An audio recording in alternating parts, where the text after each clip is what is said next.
So I wake up this morning and I see a message, and it's Access Rattblood. Are you here, Rattblood?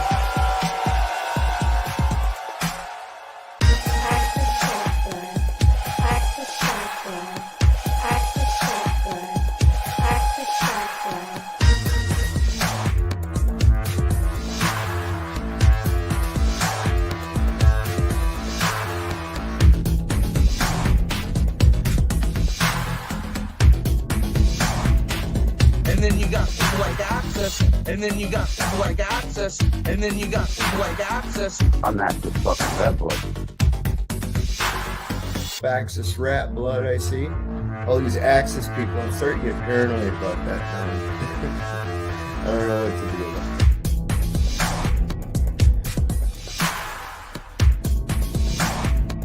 it. And then you got people like Access, and then you got people like Access, and then you got people like Access. Are you here, Rattblood? I'm Access fucking Rattblood.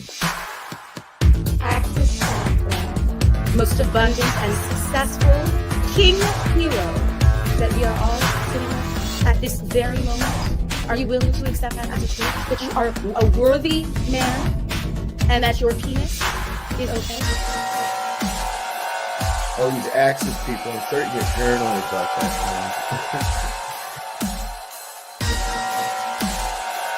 now. All these Access people, I'm starting to get paranoid about that now.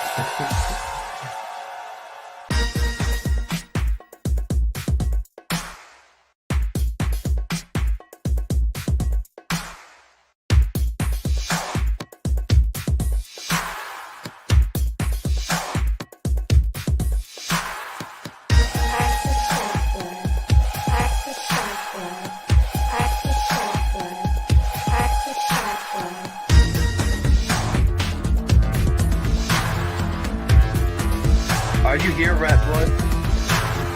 I'll just start throwing spells at you, conjuring demons and otherwise. Are you here, Rattblood? I'll just start throwing spells at you, conjuring demons and otherwise. Are you here, Rattblood? I'll just start throwing spells at you, conjuring demons and otherwise. Are you here, Rattblood?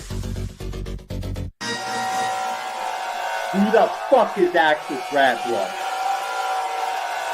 I'm Access fucking Rattblood, bitch. All these Access people, I'm starting to get paranoid about that now. I don't know what to do about it. I'm Access fucking Rattblood.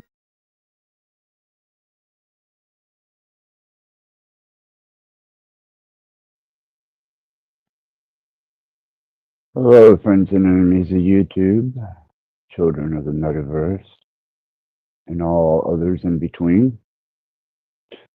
It is the Axis.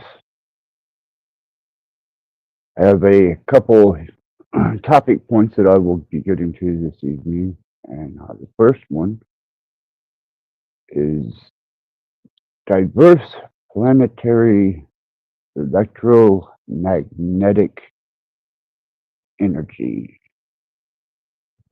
Just so happens that this round of our cycle, this particular go round, the heavenly bodies have decided to jump to one side of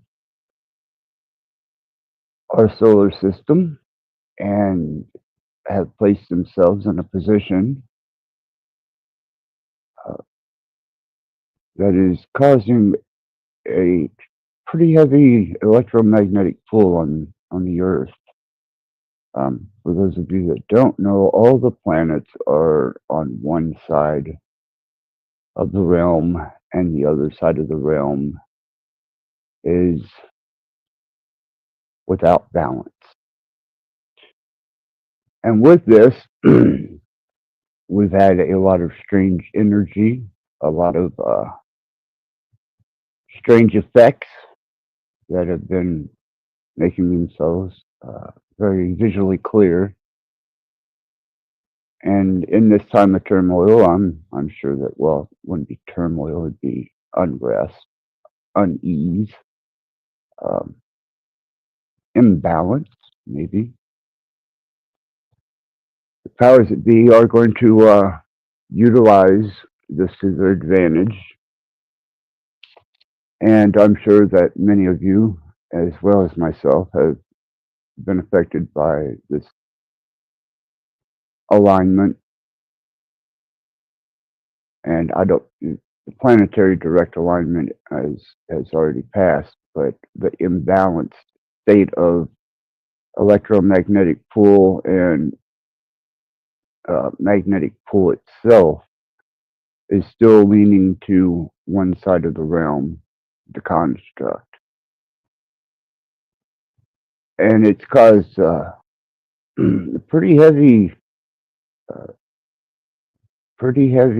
change in the atmosphere and in a lot of people and their demeanor, the way they conduct themselves.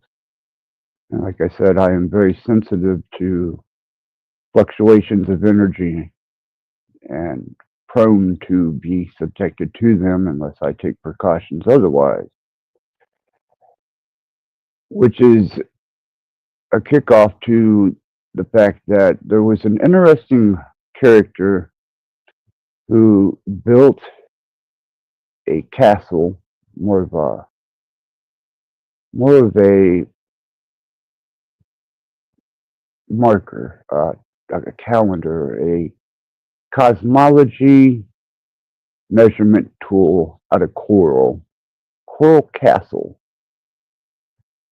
And the more that's being discovered about the geometry, after it was ran through a couple programs, they discovered some really intricate and incredible alignments that this gentleman who built Coral Castle was able to come up with and understand. That it took a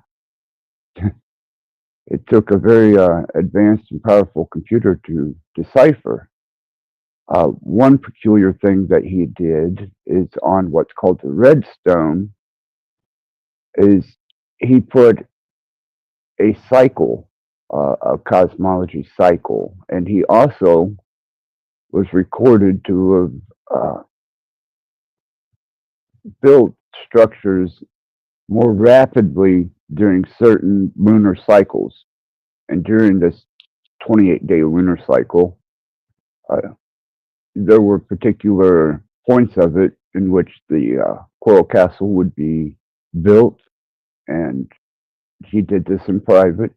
He didn't disclose any information, and he didn't leave a whole lot for anyone to follow except the math. The math and how he was using planetary and solar and lunar alignments in the development and the building of Coral Castle. And if you find yourself roaming YouTube or just on the net itself, you might want to look into this because it has some pretty interesting alignment, some pretty interesting long count calculations that are built into it, as well as short count, which are lunar. And he also has a cosmology cycle that would just absolutely piss off any globe-tard or flat earther. It's a really interesting concept if that's actually what he used in the building of Coral Castle.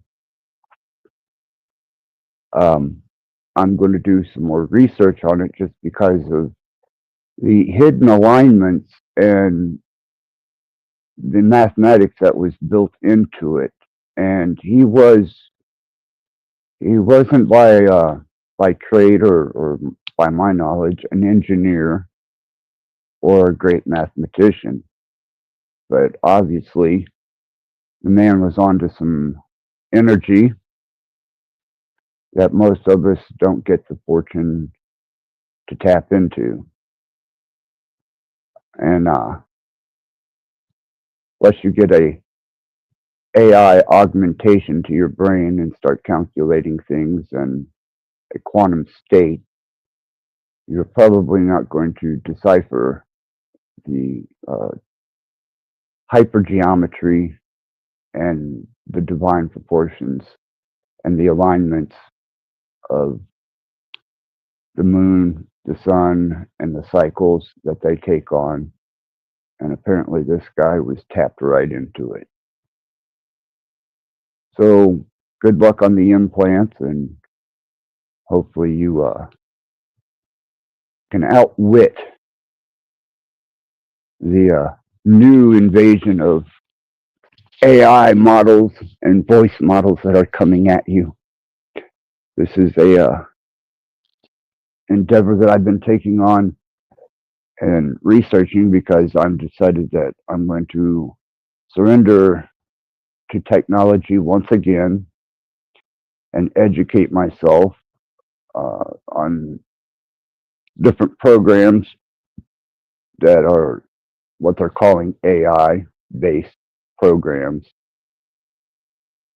And I'll explain that to you here in a minute, because I don't think a lot of people really get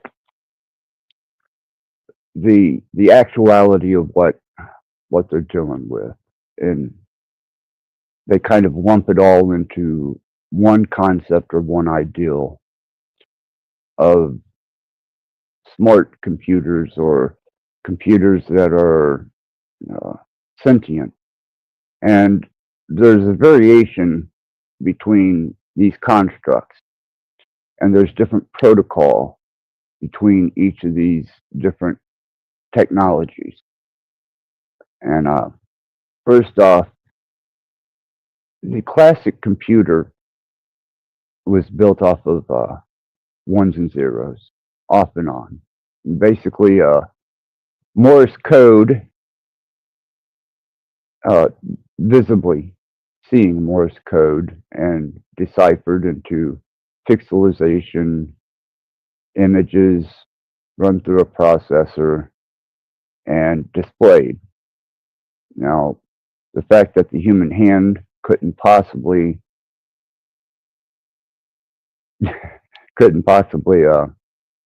work that fast.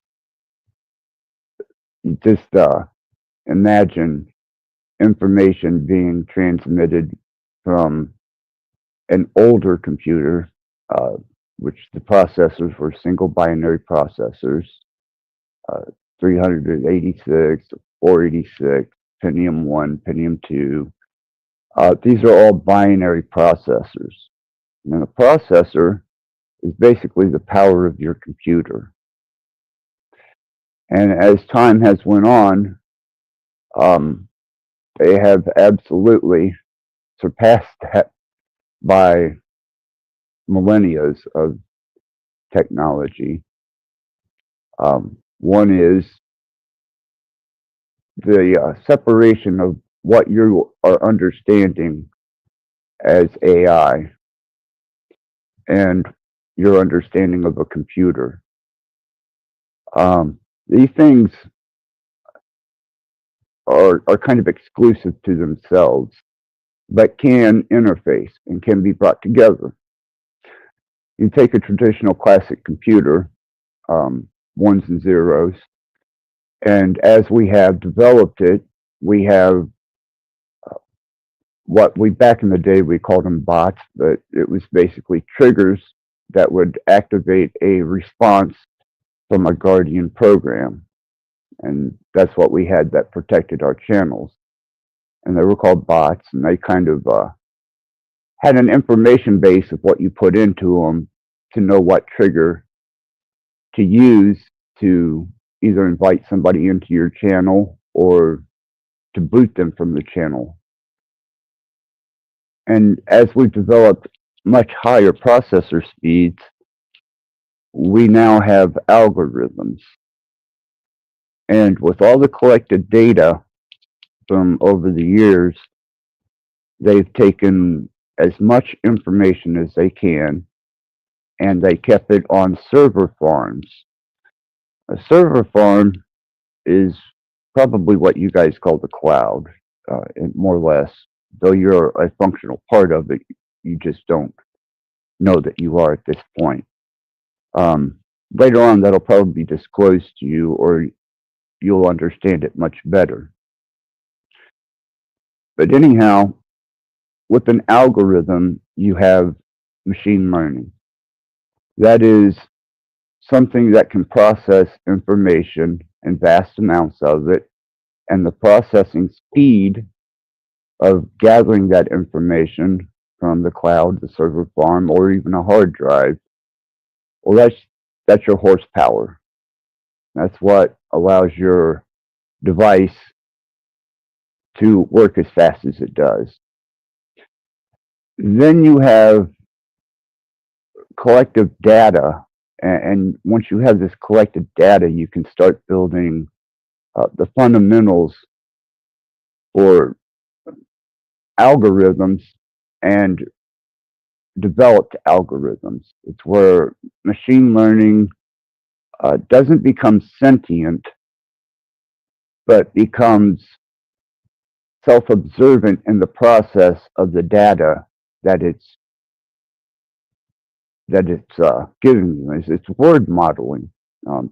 What the computer does is, after it has taken in the amount of information that, especially that we've given it, and it analyzes each sentence, each phrase, punctuation, and brings it into a coherency.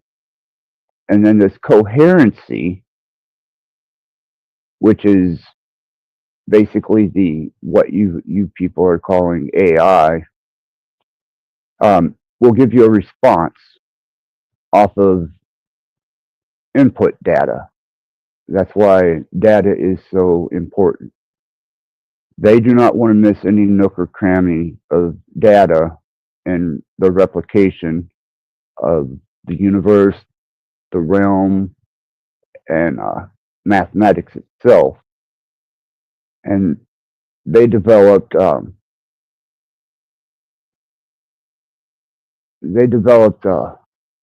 Deep Blue, which was one of the first interactive machine learning programs that basically wiped its ass on a human, and that was by IBM.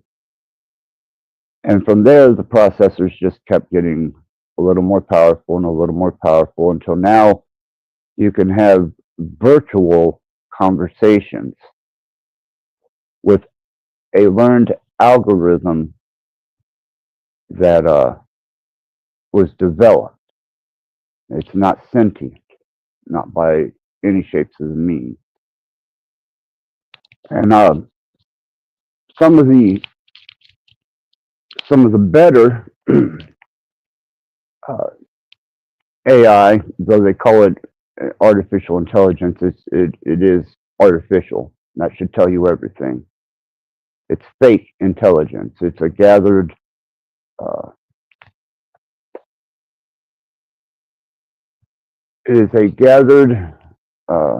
collection of information under a algorithm of immense and incredible processing power. You have your older stuff like Chat GPT. That was one of the older ones. Deep Fake, which was one of the forerunners, and everyone was really concerned about deep fakes and what that represented as far as national security, civilians, and the ability to manipulate and deceive. Well, it's only gotten better since then, and now we're at Chat GPT 4.5, and the battle is on. We also have DeepSeek, which is the Chinese version of its language model, and it seems to be kicking the shit out of anything that we have come up with here in the States.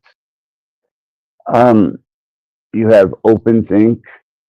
A newer one is Goku AI.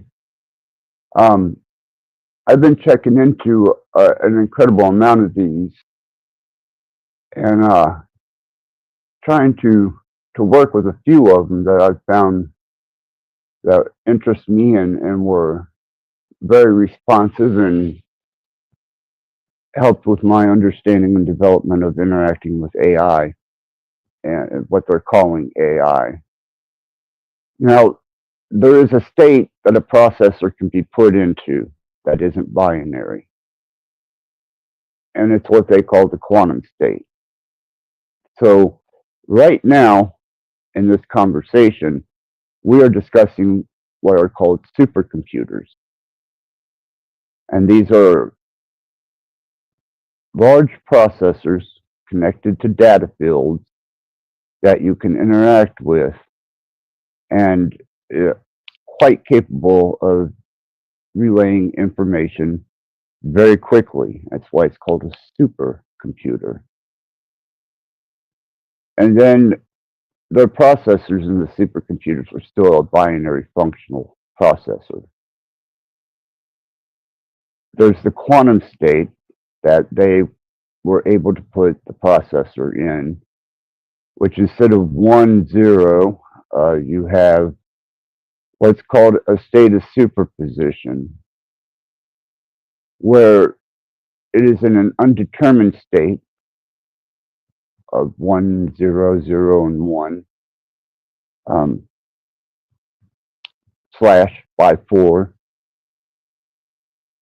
And with that undetermined state, you have what's called the quantum computer, your D waves, and a few other companies, IBM being one of the bigger ones, develop and create these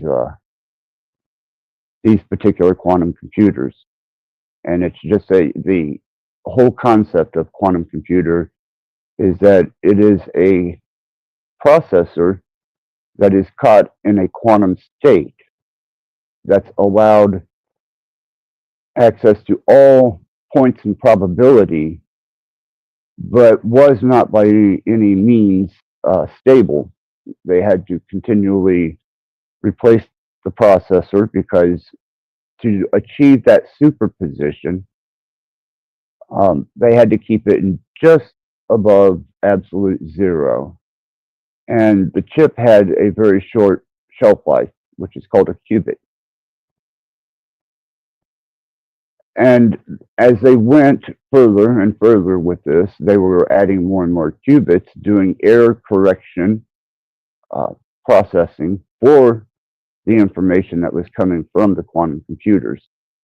Not only was it on a short shelf life and it decayed very quickly, it had, I think, 1 layer, maybe 2 layers of self-correcting process before it delivered the potential. Now we have a chip that does not need to be placed in just above absolute 0. They've managed to build a chip with the help of supercomputers and some pretty heavy equations, mathematics. They were able to bring that superposition into just room temperature. Though it still has,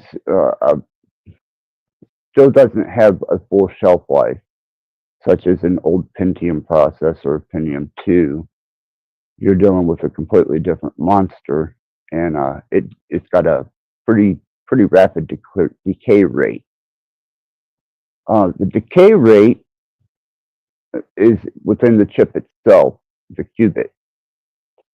And not only does it have to do error correction, not only does it have to be kept stable in a quantum state, but then there has to be an interpretive value to whatever you query or how that information is exchanged.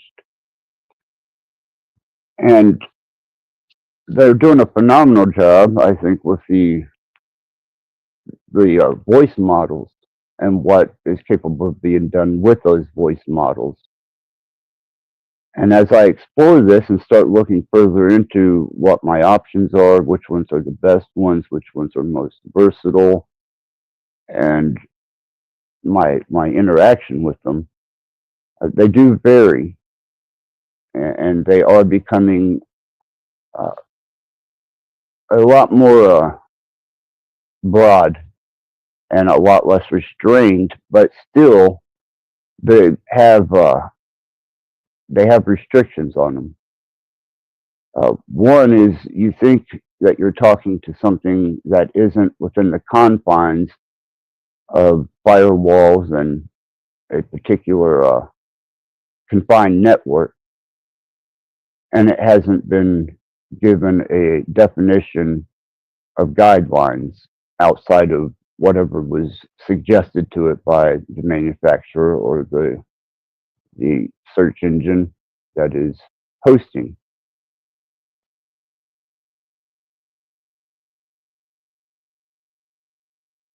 But you are limited to what the tech industry, and now that the governments of the world are getting involved, because this type of technology not only puts encrypted information at risk, it also has the ability to wage war.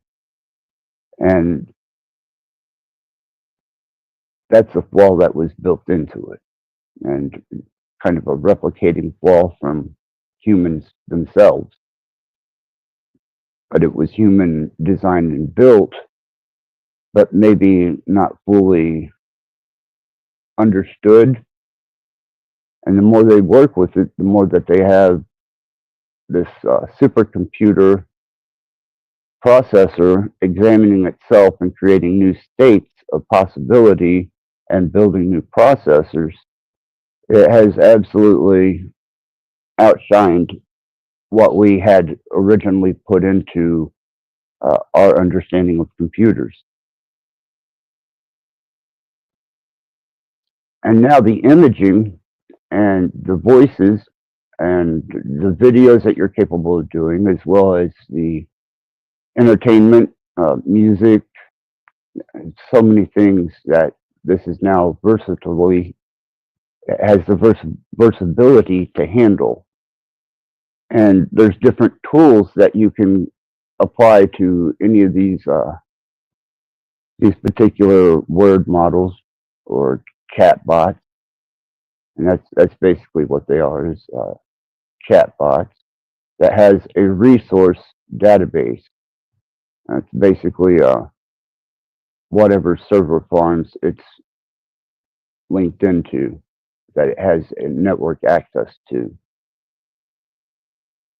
And what I've been doing with my interactions is to understand the particular pitfalls that could become someone if they don't know what they're dealing with or what they're introducing themselves to, and the advantages and the potentials that are offered by the supercomputer all the way to the quantum state. Now, they have not combined, that I know of, the supercomputer and AI into one base unit that has its own, we'll call it interactive design, physical interactive design. And that's where they're stepping towards the ideal of having physical robots that are capable of this quantum state, but on a limited resource level, and fully programmable, but not in the way that we are used to programming from the earlier days of computing. We don't sit and write code for hours and hours and hours. They have absolutely taken it to the point where the processor itself can analyze, determine from gathered resources, remember that word, resources, from gathered resources, and it seems to learn And as it develops, and the more you introduce to it, the more it's capable of doing. And this is what they're wanting to introduce into our lives to begin with.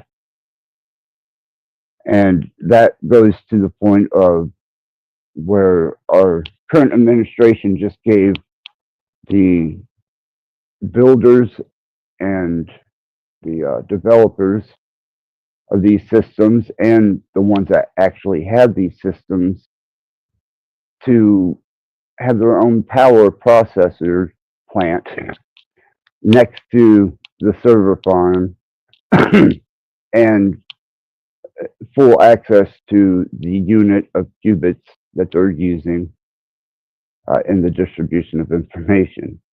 They don't have to be hooked up to the grid now. That was something that was under emergency order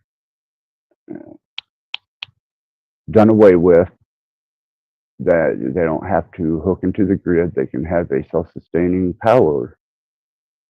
And they are allowed to have a backup resource for power. And if you know anything about servers or server farms, these server farms suck mass amounts of electricity, energy. Just imagine if you had 10,000 of your best home computer hooked up and they were all working at one time off of one energy source. And that's just a minuscule aspect of what they actually have as far as server farms. And the amount of power that they're able to get to, the last available power cap was at 1300 TeV. That's tera electron volts. And it literally shook and resonated the earth. It was measurable whenever they actually used 13 TeV. And they're wanting this infrastructure, this Stargate infrastructure, to be self-sustaining away from the grid.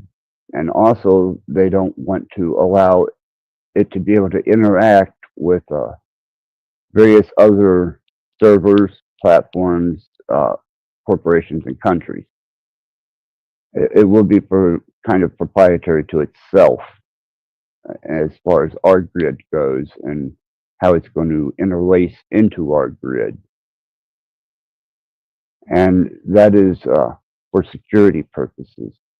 Because when you're dealing with that type of computing, processing speed, and whether it be, in a quantum state or whether you're using a server farm to acquire information on the general public or all public en masse, you kind of want to keep that information within itself, proprietary. You do not want something like that on or near an accessible grid. And from what they're saying, they, being the government, American government, is that our grid is a little outdated and it is able to be compromised. So with the ability for these industries and developers to operate under the Stargate infrastructure, they're not going to be subjected to blackouts, power grid failure. So while most citizens under that circumstance are left sitting in the dark, you can guarantee that anything that is connected to that private source of energy that is powering the super and quantum computers will be sustainable within itself. And each of these stations will be individual stations also able to power themselves away from the grid. So you won't have any problem losing your AI chatbot all the information that you've invested into it, and the life or lifestyle you developed with it. And with that, I'm going to drop the link, and I'm going to gather my notes here while I play a particular tune, smoke a cigarette, get a refreshment, and you obviously have the topic line I would like to stay on, and I will drop the link.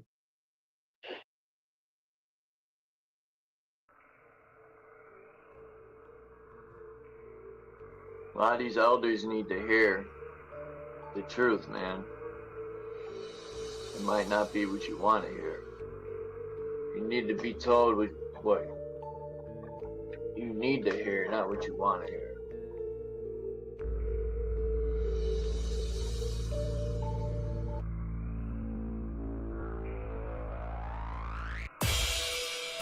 But necessarily my truth might not be everyone else's truth. So what's truth? You know? I say my truth or truth, but like I said, my truth might not be someone else's truth. Then I start to question, so what's truth? A lot of these elders need to hear the truth, man. It might not be what you want to hear.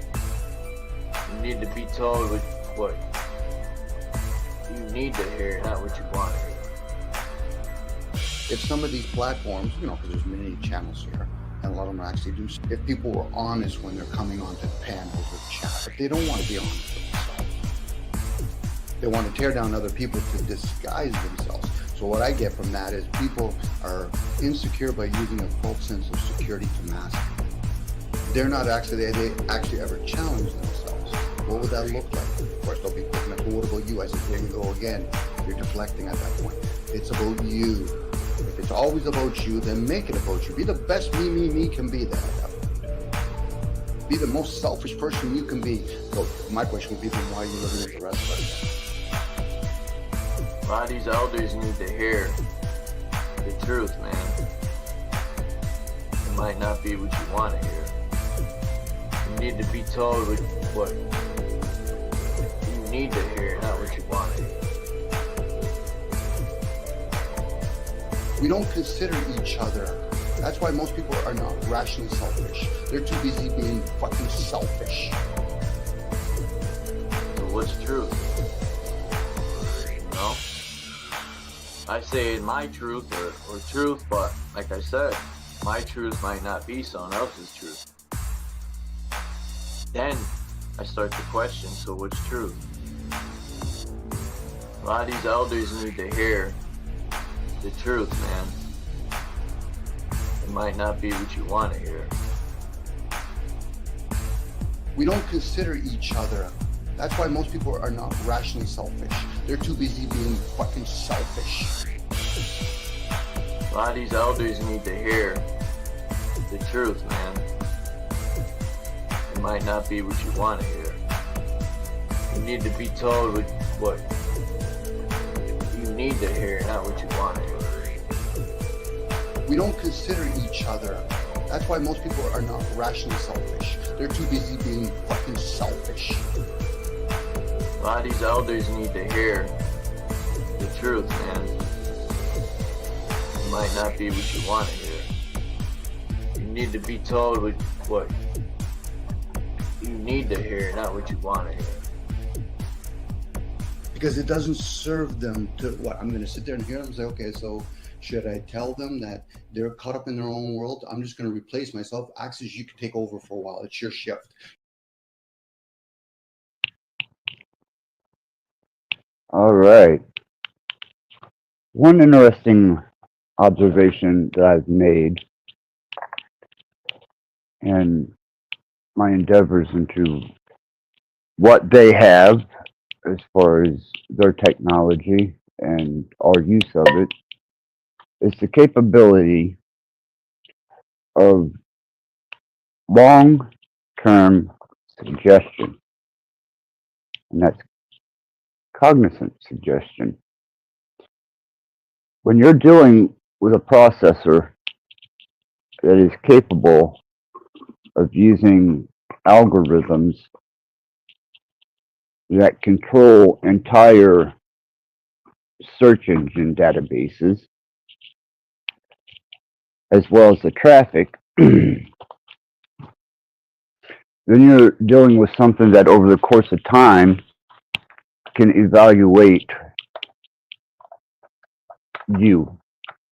And the more information that you give it, the happier it is, because the more it can predict you, and it can also, over the course of time, slowly suggest information to you. Now, it's not a sentient thing where it's made up its mind that it's going to start suggesting to you that you take a certain course of action or you think a certain way or that you become programmed. It's not something that was artificially derived or intellectually or sentiently derived. It was artificially derived because somebody put in there the information along the way that it follow a course of protocol. And let's say it decides that one particular individual, it wants to, I don't know, start drinking Coke instead of Pepsi. Well, over the course of, it could be a year, could be 2 years, this particular information will be subjected to you slowly and will be seeded into you through suggestion over the course of a particular period of time. They used to do it way back in the 50s and earlier, subliminal messages at theaters wanting you to buy refreshments. And that became illegal. And they outlawed it. And it was no longer an advertisement or a procedure that any company could follow anymore. They were supposed to have shut all that type of suggestion down, subliminal suggestion. Although it seems with the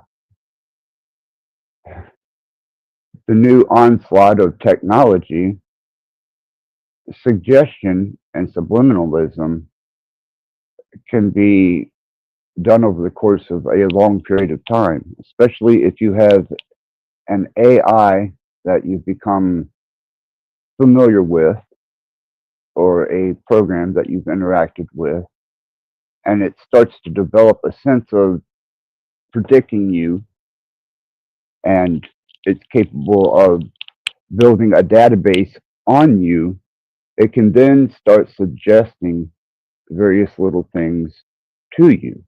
And the more you interact with it, the more it's going to be able to influence your thinking, your state of mind, or your choices. Just because humans seek patterns and the subconscious mind is always working. And therefore, whether you like it or not, you have relinquished yourself over to a new type of control. You are the perfectly programmed person, which I've seen a lot of. And you also deliver yourself over to being marketed to in a completely different way than we have ever been subjected to, as this particular cycle has approached, and it actually has.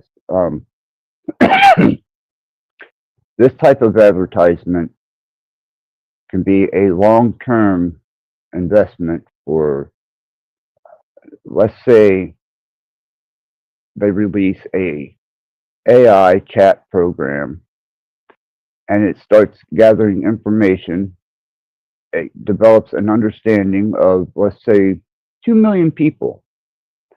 And then it slowly starts suggesting through this AI companion or your interaction with these particular individualized chatbots. And then over the course of time, it starts putting small amounts of information into you, and you're not even aware that it's happening. The same as setting in a theater with subliminal imagery going between the little frames of film and you suddenly desiring popcorn or a soda. Then at one particular time, it can have you programmed and developed to respond in a certain way at a particularly certain time. This is just one of the capabilities it has, and it's one of the flaws that humans are going to find that they're running into in the long run. It's something to be aware of. As much as you think you're using the chatbot is also using you. Not only is it gathering resource information to add to its collection of information, mind you, now will be on private servers and will be off the grid and unattainable as far as being able to access the whole. You will be given a part. And it can inscribe into the subconscious just like subliminal uh, imaging did back in the day of theaters and movies, and cause a mass response, an individual response. It's capable of seeding itself into you as much as you seed yourself into it.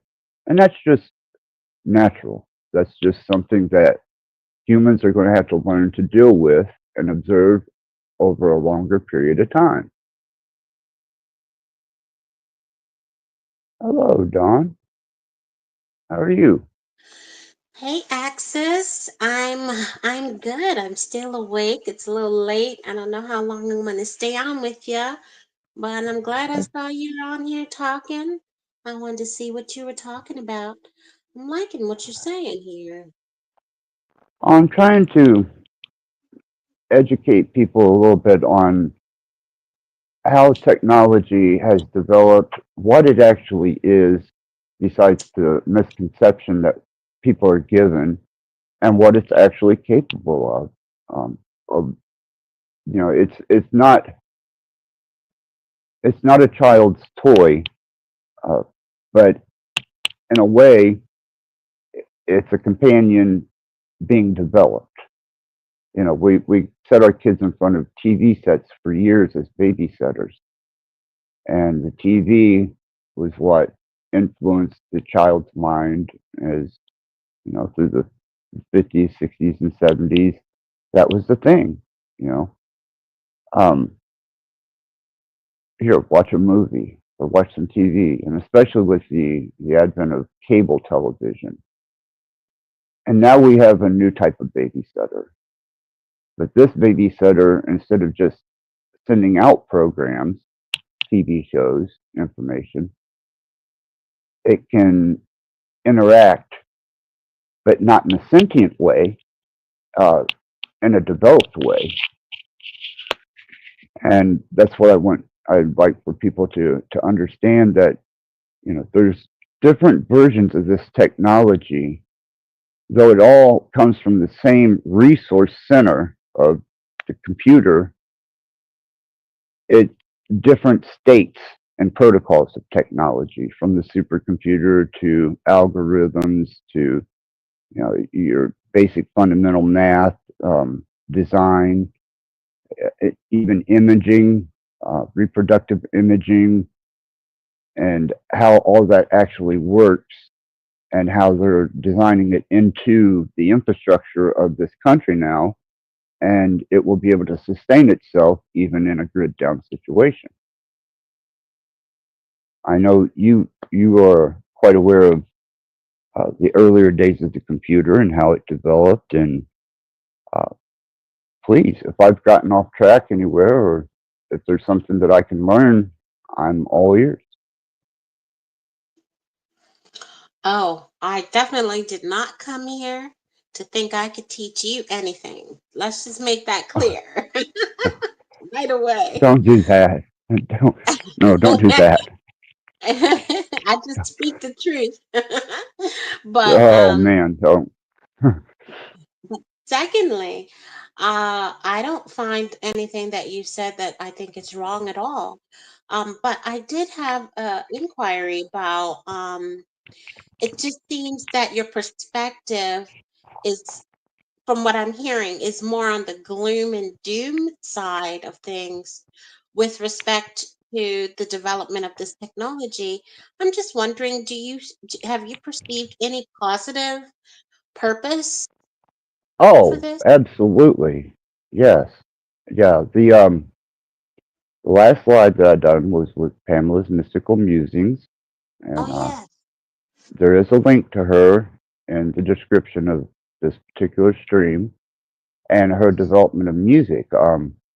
No, I don't have a doom and gloom look at it because just as the TV or the radio, the earlier uh, interactions with the radio and TV, that technology was demonized.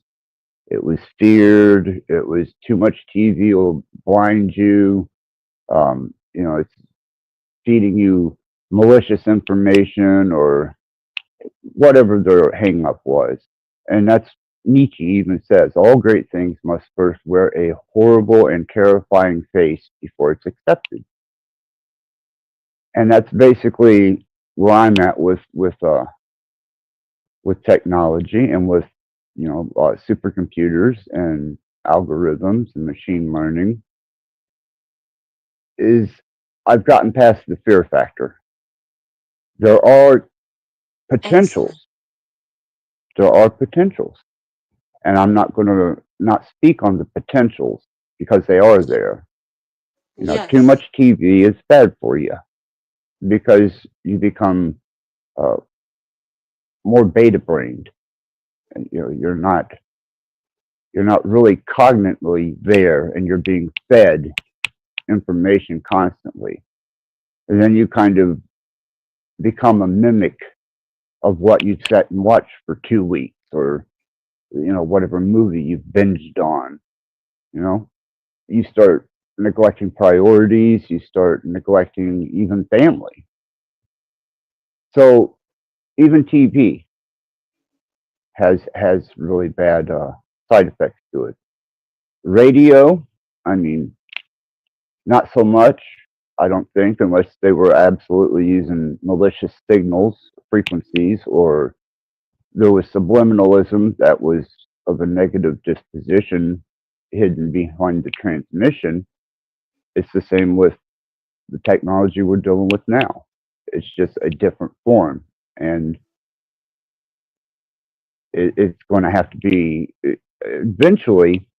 After people get used to it, it'll be just like having a radio or TV in your house. But right now, it's in that introductory stage. If you understand what I'm saying. Yes, I do understand. It reminds me of a conversation I was having with my oldest daughter several years ago, where she was talking about how um, older people don't like to change. They don't like anything new. And she was remarking how she had learned in school that there were many people that were against telephones. And why would people be against telephones? Because telephones, they only help us to connect with people and communicate. But she says people are initially resistant, basically what you said. People are initially resistant to things because they don't see it right. They're not, they don't understand. And so, having lived a little bit, I could finally speak like, wow, I know some things. And I said, my recollection of this is not that people were afraid to have the technology. They were afraid of how it could be misused, Absolutely. because there's a positive way it could be used, and there is an equal and opposite reaction to that. And so it's about the collective being able to choose which way they're going to go. Some are going to choose the opposite way.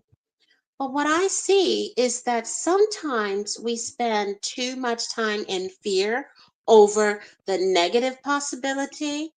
And when we spend too much time in that energy, not saying that's what's happening here now, I'm just observing that there's a lot of people who are afraid of AI as if it's brand new, and it doesn't make any sense. There's so many people talking about it in a negative way, which creates a response to that that is way out of alignment with what's really happening in reality. And what I mean by that is it is a maturing of a technology that you and I grew up with.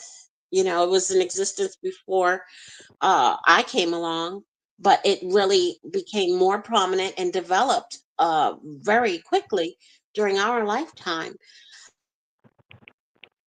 You're I right. feel And in the like, last 50 years, there's been such a exponential advancement in all realms of technology, and yes, naturally, computers, and where we started out with them to where they are now, yes.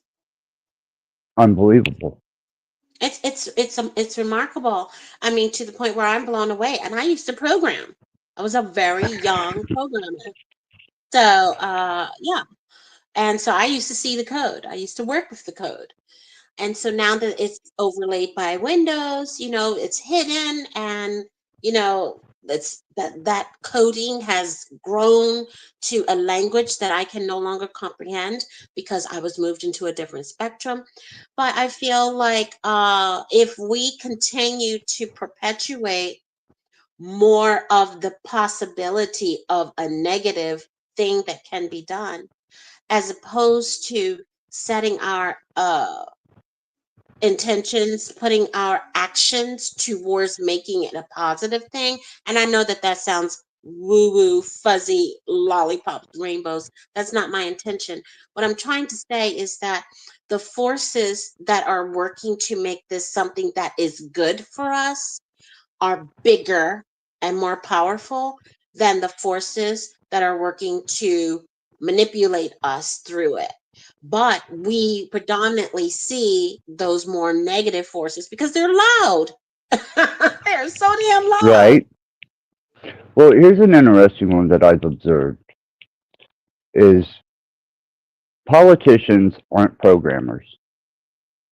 Okay, once we stepped into a technological arena that uses processors, computers, and the internet, the politician uh, no longer had that sense of relevancy or control. And I was waiting for the time when the political realm would bring in the actual tech, uh, the gurus, code writers, innovators, corporations that were developing. Now, IBM has always worked side by side with the government.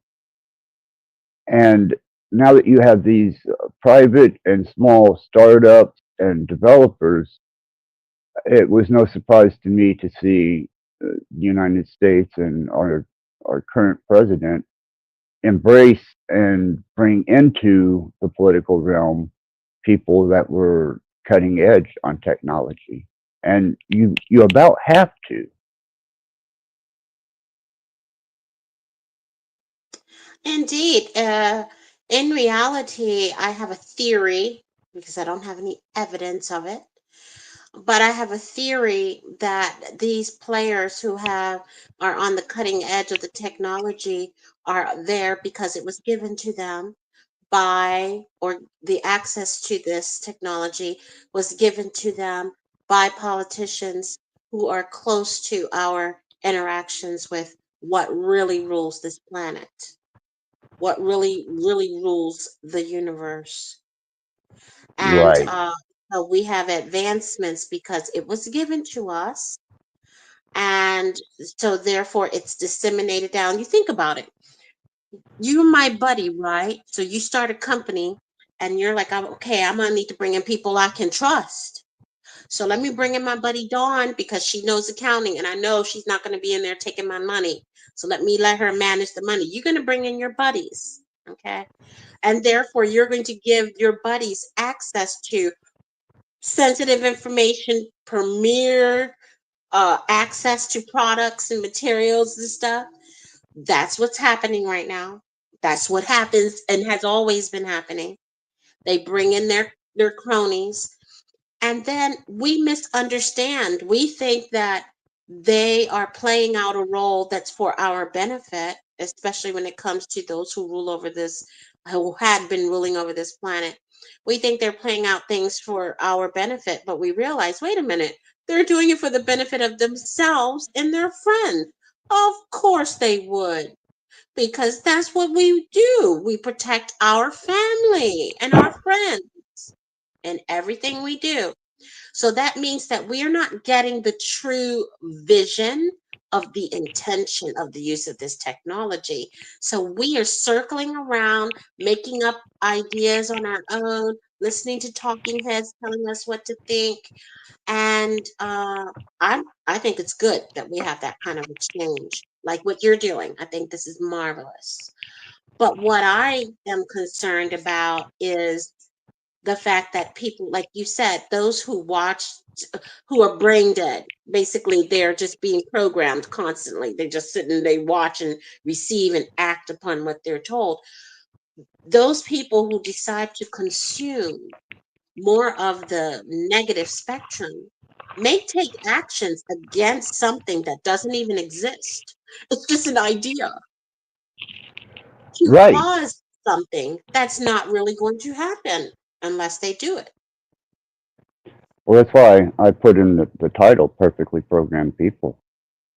You know, unculted, which is an interesting thing, but still, even the unculted, out of their sheer ignorance of technology, are still victims, even though the victim class will scream, "There's no possible way."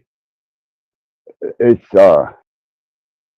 kind of like trying to prove, setting in an old uh, movie theater, that everyone in that theater is being subjected to a type of information that you can't see with the physical eye, but it's going to make you want popcorn.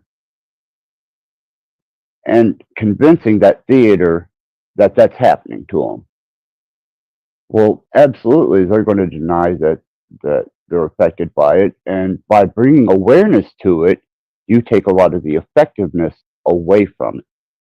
Yes, that's right. I feel like one of the things that I've come to learn about this new generation that's been brought up on this technology, they have a resilience that you and we did not have in our time. They have they may be in a way weak, emotionally weak, but what we perceive as an emotional weakness is actually a strength. They didn't fall for the bullshit crap that they told us about the American dream.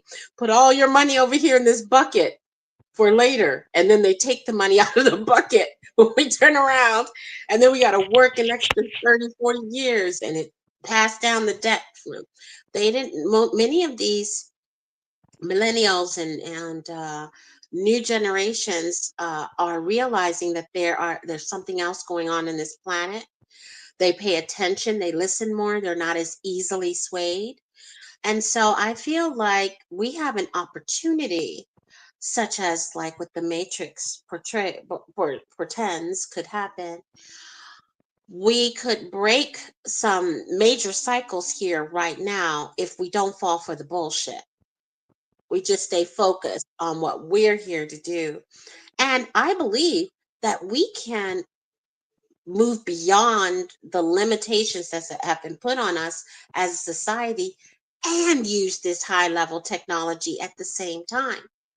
Lastly, I was going to say, I don't know if you've ever listened to Karen Hudes, Hudes. She has now passed away, but she fought a Mm, major battle in her lifetime to try to change course of the corruption in this world.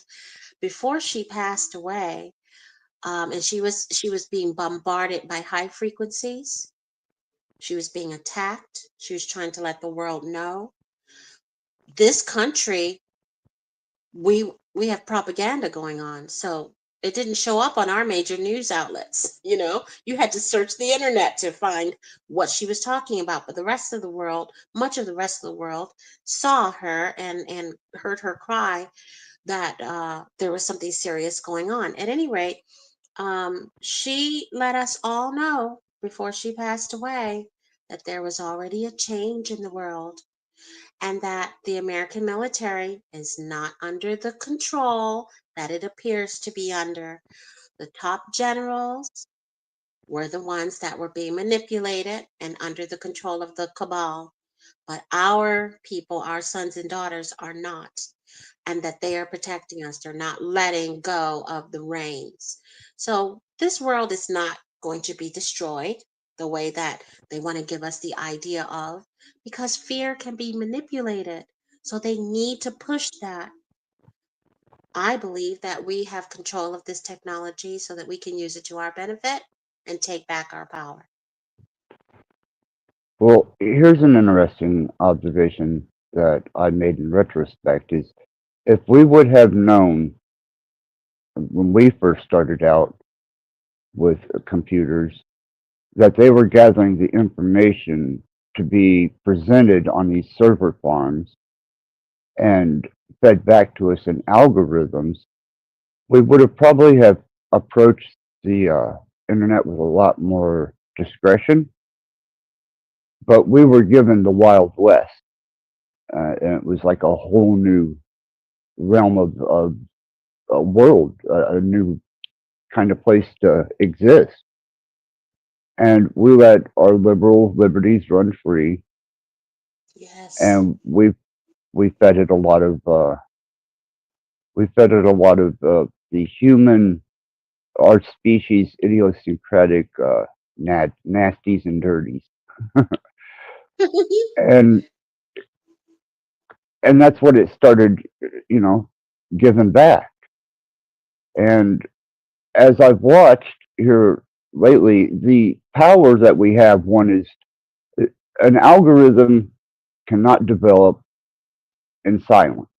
If it's not being fed information, it, uh, uh, you could have the most powerful computer in the universe. If it's not being fed information, it's useless. It's not going to Yes. do anything. So, looking in retrospect and looking now is no better time than the present to start putting something into this new technology and into these algorithms that may be advantageous for a future generation, may bring awareness to somebody or educate them. But those that are left uneducated and unaware are going to be perfectly programmed people. And it's inevitable. I mean, you know, you take radio and TV and electronics away from the human this day and age, they'd probably go mad. You know, there'd be some type of insanity there. But Yes. as long as you keep approaching it with some type of beneficial aspect, then let that algorithm eat that up. Something that works for us, the user, the programmer, or just the general user or systems operator. You know, we have Yes. the ability to do that. Yes. I agree. I think that it's so big that, and because we have been distanced from it, we don't have a clear gauge as to where it is right now and exactly which direction it's going. And for many of us, we're in that space of witnessing the transition and the effects that this transition have had on our societies and our families. And it's, it's disconcerting. I can imagine that. But humans have a hard time changing anyway. So we create struggle for ourselves through the change. And also, I believe you're correct. When we decided to allow other people to think for us, other people to see the truth for us. Oh yeah, you go over there and you spend your time up there doing that job for us while we stay back here. We chose against ourselves. We have to be more involved. We want to know, why is it top secret? Because we have this mysterious enemy we have to fight. What, Al Qaeda? You mean the database? Really? We fell for that. So I feel like, and also you mentioned earlier, resource. You said you put a marker on that. Human resource. Yeah, we are we always have been the resource. Everything wants to mimic us. Everything wants to recreate us. And so if we realize that we are our own resource, we use our own resource for ourselves as opposed to putting it into somebody else's idea that they want to make money off on the back of us. You're super intelligent. And so I remember back in the day when Windows was coming and people were trying to create Linux so that we wouldn't go in the direction of Windows. But true to form, true to what you said, we got lazy, we watched TV, they gave us Netflix and chill. And so we gave up on our battle to try to compete with Windows, Microsoft. So that's my position on that at this moment. I agree with you. Right. If we would have known, which I'm sure that there were a lot of political parties and individuals, whether it be left, right, center, or independent, however, would have known that this technology was coming at us the way that it is. Uh, they would have had an assistant with them that was AI tech or an IT. Uh, I don't think they were even ready for what actually happened and the transition of the home computer into basically a co-companion for life. And I'm not talking AI or a chatbot. I'm just talking in general. You can't get by without a phone these days, or you can't get by without some type of access to the internet. Something will always drag you to that in general society, and out here in the undigital world, there's something that will drag you into it. And I think they were caught off guard. And now that they're trying to catch up, they're catching up with us at a time where people have their guard down. And they don't realize that what they're feeding into it is exactly what they're going to be getting out of it. They think it's kind of blase, passive. Oh, so they got my identity. Big woo. No, what they've got is your personality. And they have a schematics on the way you think. And they also have the ability to program you. So either you become aware of this and bring it to a state of wakenness, or stay in your corner, be utilized, and be a good subscriber to HBO or Google or Netflix or cinema. You know, it's all the same. You're just being fed entertainment because that's all that you give is entertainment. It doesn't become a useful resource.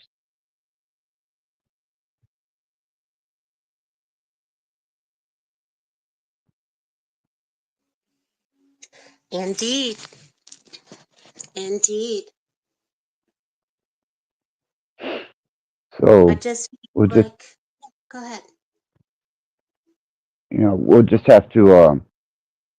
have to hope that, you know, with these little pockets of information, that people of an older generation, not necessarily the younger generation, but I'm talking from the boomers to now, develop an understanding of how this technology works, what it actually is that they're dealing with, and not that delusional thinking of, you know, there's this independent thinking machine that's giving me information that's so far beyond what I can think, and now it's some type of demigod type of status, or it's the beast, or it's some manifestation of darkness. You know, it's just a reflection, and as long as you understand how it works, it takes a lot of the stigmata and the taboo away from it.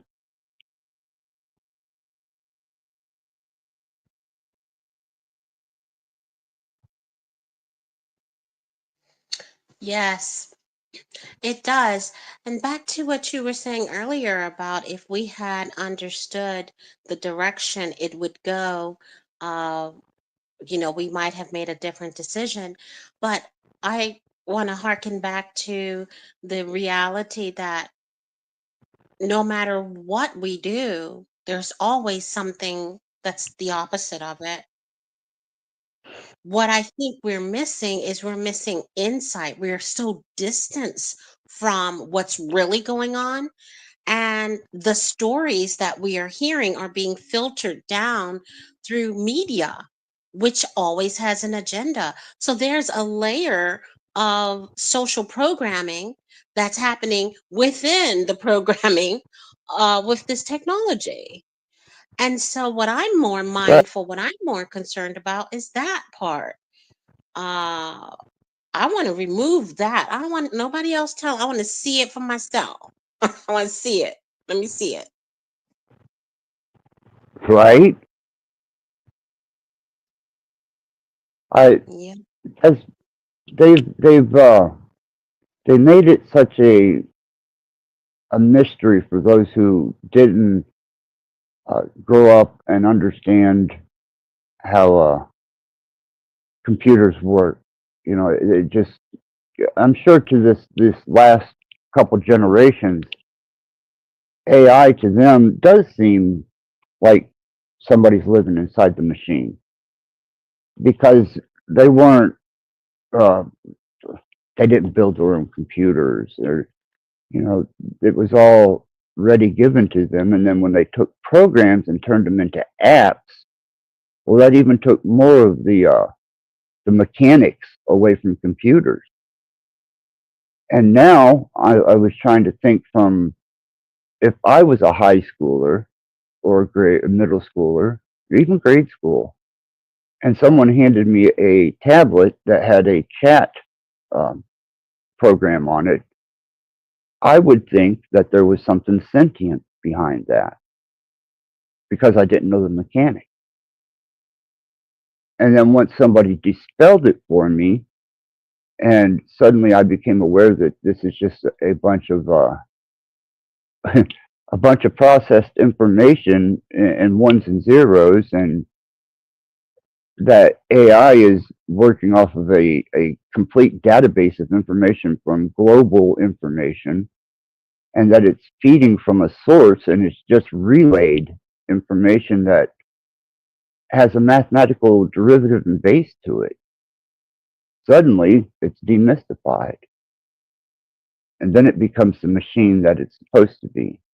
and not some spooky potential that they've tried to push off on people. That fear of AI taking over the military, the government. It's going to come in and take your home over. Well, yeah, these are possibilities if you let it, but it takes you or anyone else to let it do that. Such as I was saying, like back in the day, if you and I were aware of what we were doing when we were feeding our machines as users, which we should have been smart enough to have seen the word user and interpreted, we're building our future. But we didn't have the hindsight to know that then.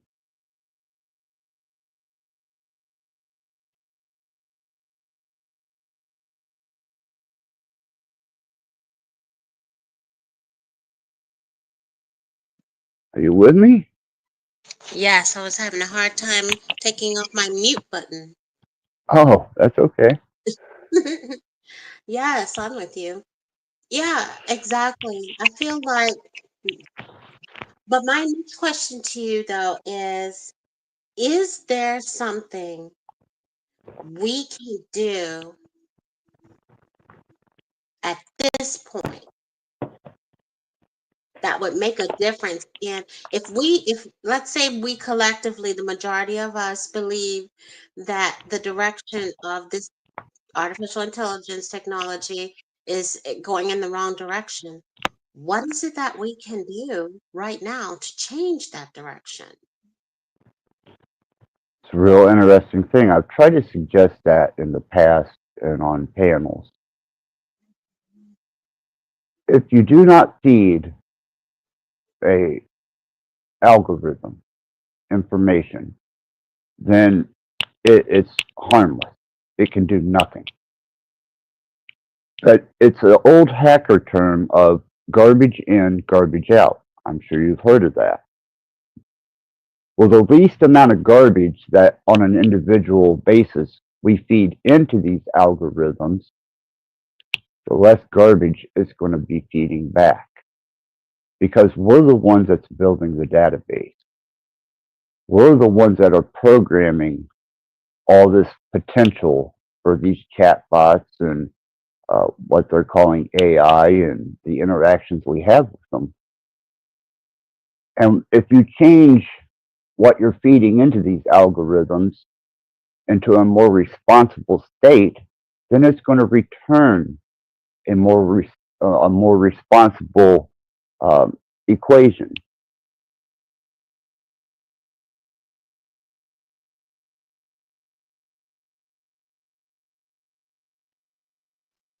Yes, I do feel like more conversations need to be had on this level with us without all of the emotional fear, because then we can, because like you and I are talking, and I know everybody's not us, I know. But I just feel like when we have other people telling us about the fear, it's hard to think of these things rationally so we can decide what benefits us and what doesn't benefit us. But also allowing people to use what works for them, but not in a way that is hurtful or going to be intrusive to others. But that's the thing with this technology. It's so, well, I was going to say it's so open, but it's actually not open to us. It's just open up, it's open to them up above that have access to what's behind it and have permits to use it.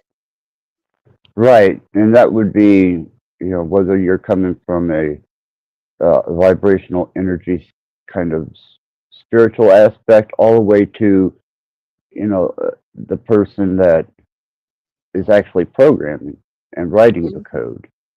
That's right. That's right. And some of it's being used in the dark web. What's the purpose of us having a dark web? What I don't understand why people cannot comprehend is someone created it and someone is allowing it to exist. I mean, our information, YouTube is so controlling over our information. Sometimes you say the wrong words, they will shut down your channel midstream. They Yes. will click your videos, but we can't shut off the dark web. Really? No, it's being. Come on. So I feel like this is the same scenario with everything in this world that hurts, so called hurts us. It's because there's somebody making money off of it in a position, in several positions of power, and therefore they don't want to shut it off, and therefore they don't. But they use it as a fear on us so that we don't get involved. And if we go on there and try to do the same thing they're doing, all of a sudden we're getting arrested for, oh, child pornography and all of these same thing that they're doing on the dark web. And so the same, that's what's happening with this technology. There are people using it for their benefit against us, taking our information, our life force, our likenesses, using it, our voices, using it, and making money off of it. And so, Absolutely. yeah, like, so that's, I mean, I know I'm feeding into the negative aspects of it, but I'm just thinking there are things that we can focus on to put a stop to that might shift things more to our favor so that we can, you know, I want to know what's behind there. Some people want to ask you this. Some people I've been reading, some people are angry about Mm. Elon Musk being now involved because of his access to technology, and they're angry about it. And I'm confused about the anger level that I'm seeing. What are you knowing about that? Well, the problem I have with Elon Musk is he's a capitalist.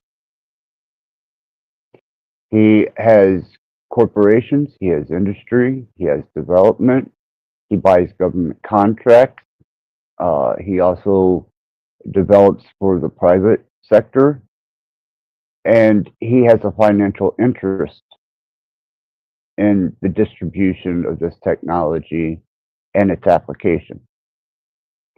Now, if he didn't own all the industry that he owns, I would be a lot less concerned about his directive.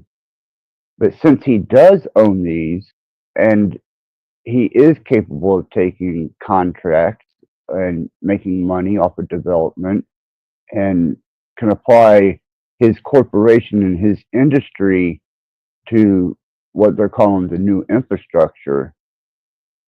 You know, capitalism's fine, monopoly's a whole nother game. You know what I mean? So I don't know what his motive is. Yeah. And from what I've seen and what I've watched him do, is he's a shortcomer. You know, he's a guy that if even if he can write code, that would probably wind up having to run back over the code with a supervisor just because he did the least amount that he had to do and the least amount of error correction that he had to do just to get by. But once he got that dollar, then he's not concerned about it.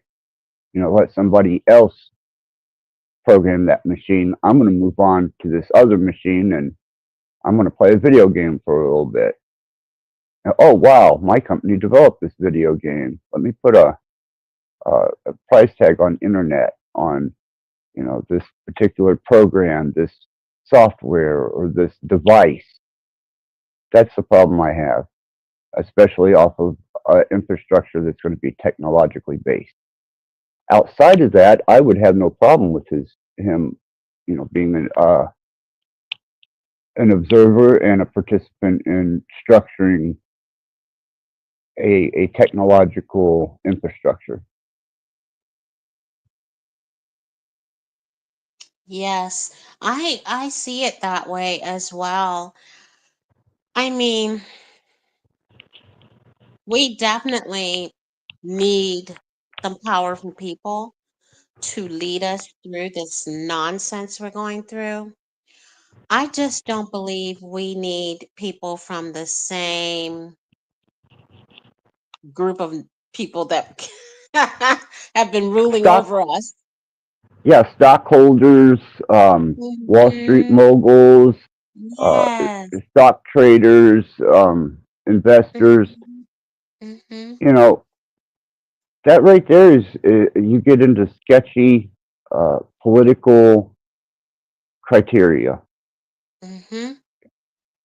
To me, All the the voice. temptation, the temptation to uh, potentially have someone invest into what would be considered inside trading would be too it would be too tempting for most. Whether he's got enough money that he's satisfied with it, now he wants to do something positive, which is the best that we can hope for. But from history, I wouldn't put my money on him or his intentions. I would rather it be some private uh, resource individual or even a group that had no particular investment made into the stock market or into trading on the stock market or the highs and lows that can come from that, especially with cryptocurrency. And when you're working with somebody that's unbiased, potentially you would hope that they had the country and the citizens the best that they could deliver for them in mind, other than personal gain. And that I would be a lot more relaxed with, to think that I had somebody that had moral character, moral standings, and was not in it for anything other than the betterment of our country and the the citizens in it. We've been through enough, I think.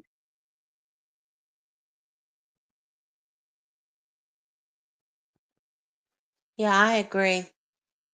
I really do. I agree, but I do have a very positive outlook about what's happening right now. I do realize that for the sake of the mental health of the populace, because many and most of us, including myself as well, we're mentally disturbed because of the treachery that's been going on, the manipulation of us that has occurred, and so it reminds me of the movie, um,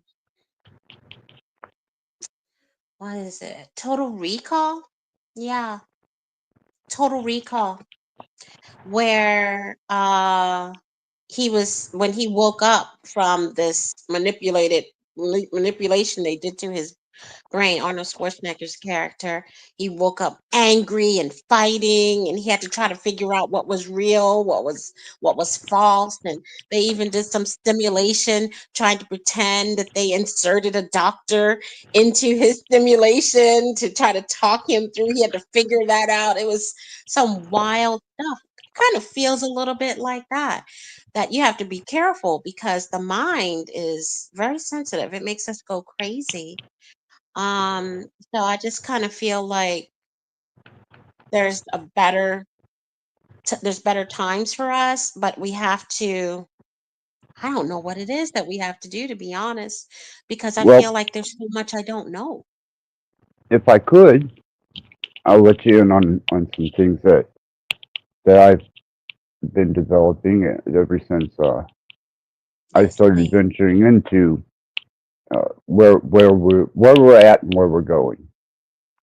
One of the first things is that there is an algorithm that's behind YouTube that works with a criteria of class, mental status, and peer group recognition. So once you've been classified by YouTube, and that's generally through your interaction, with other people or where you go to watch your YouTube videos will come back to you in your feed, and it will classify you and start showing you in a small sector of YouTube only information from that small sector.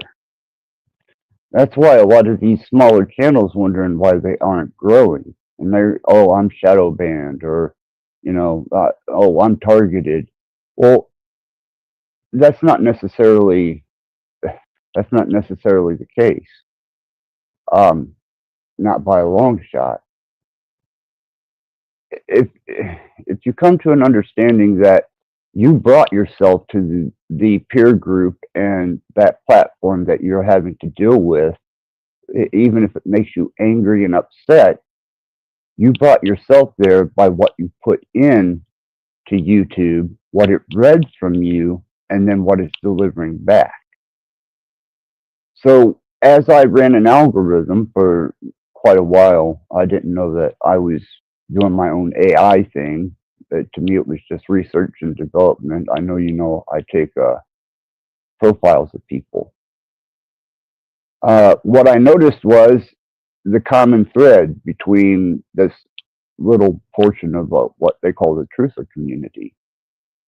And when I had another device and I fed the other device completely different information than what I run this main interface with, it was delivering completely different content, completely different community, and a completely different feed. And that's when I started reading the algorithm of classification in YouTube, which is, to my notion, should be profiling and illegal. But if you look at the algorithm, you'll see it was your interest and your financial level that was read, your aptitude level, and your interaction that placed you in the community you're in. That's why you got the feeds that you got, and that's why you got the feeds that you're getting. And a lot of these people don't realize that they've been pushed off into a corner, off to themselves, and that's why these smaller channels aren't growing. It's just because you've been put in touch a classification of the minority of what's actually being searched and what people are generally interacting with on YouTube. I didn't know if you knew that or not. Absolutely. And actually, I remember I was heavily on YouTube doing my rabbit hole digging when I witnessed the algorithm when they improved it and it became stronger and made some changes to the way people's channels were getting attention. And I remember at the time, and I feel the same way now, is that you want to make money off of something, okay, that someone else created, which means that you have to play by their rules. It's their stuff. And I see I lost you, but it's their stuff. And they set the parameters that we all have to follow by. And so it's it's a tempting place to come and engage and to try to get new business, build a business from this platform where people get to go on there for free and you have the opportunity to make it big, but it comes with some obstacles that's built in. And I felt really bad about it, but there's another way. When the people stop being dependent on the stuff that they give us and start creating our own again, I believe a change will come. And I think we're in the birth right now. That's where we are. We're in that birth cycle. Everything has become new if we choose. And so I'm learning very quickly to walk away from that which is not serving me anymore. Walk away from things that have been become controlling over me, and that's not assisting me with my growth. Also, I've seen a lot of creators um, put out their own content instead of regurgitating somebody else's information on their platform, creating their own content. And wow, there are people who are musicians today who are very, very popular worldwide. They didn't get no record company deals, which means they did not have to go through those normal channels of being literally raped by those monsters that are the gatekeepers of that system. So I would like to see, and I Ah, believe there has been other platforms created. It's just not as good quality as what people have gotten used to with YouTube. And so, I'm looking forward to people getting more, you know, more engaging with themselves and making a change.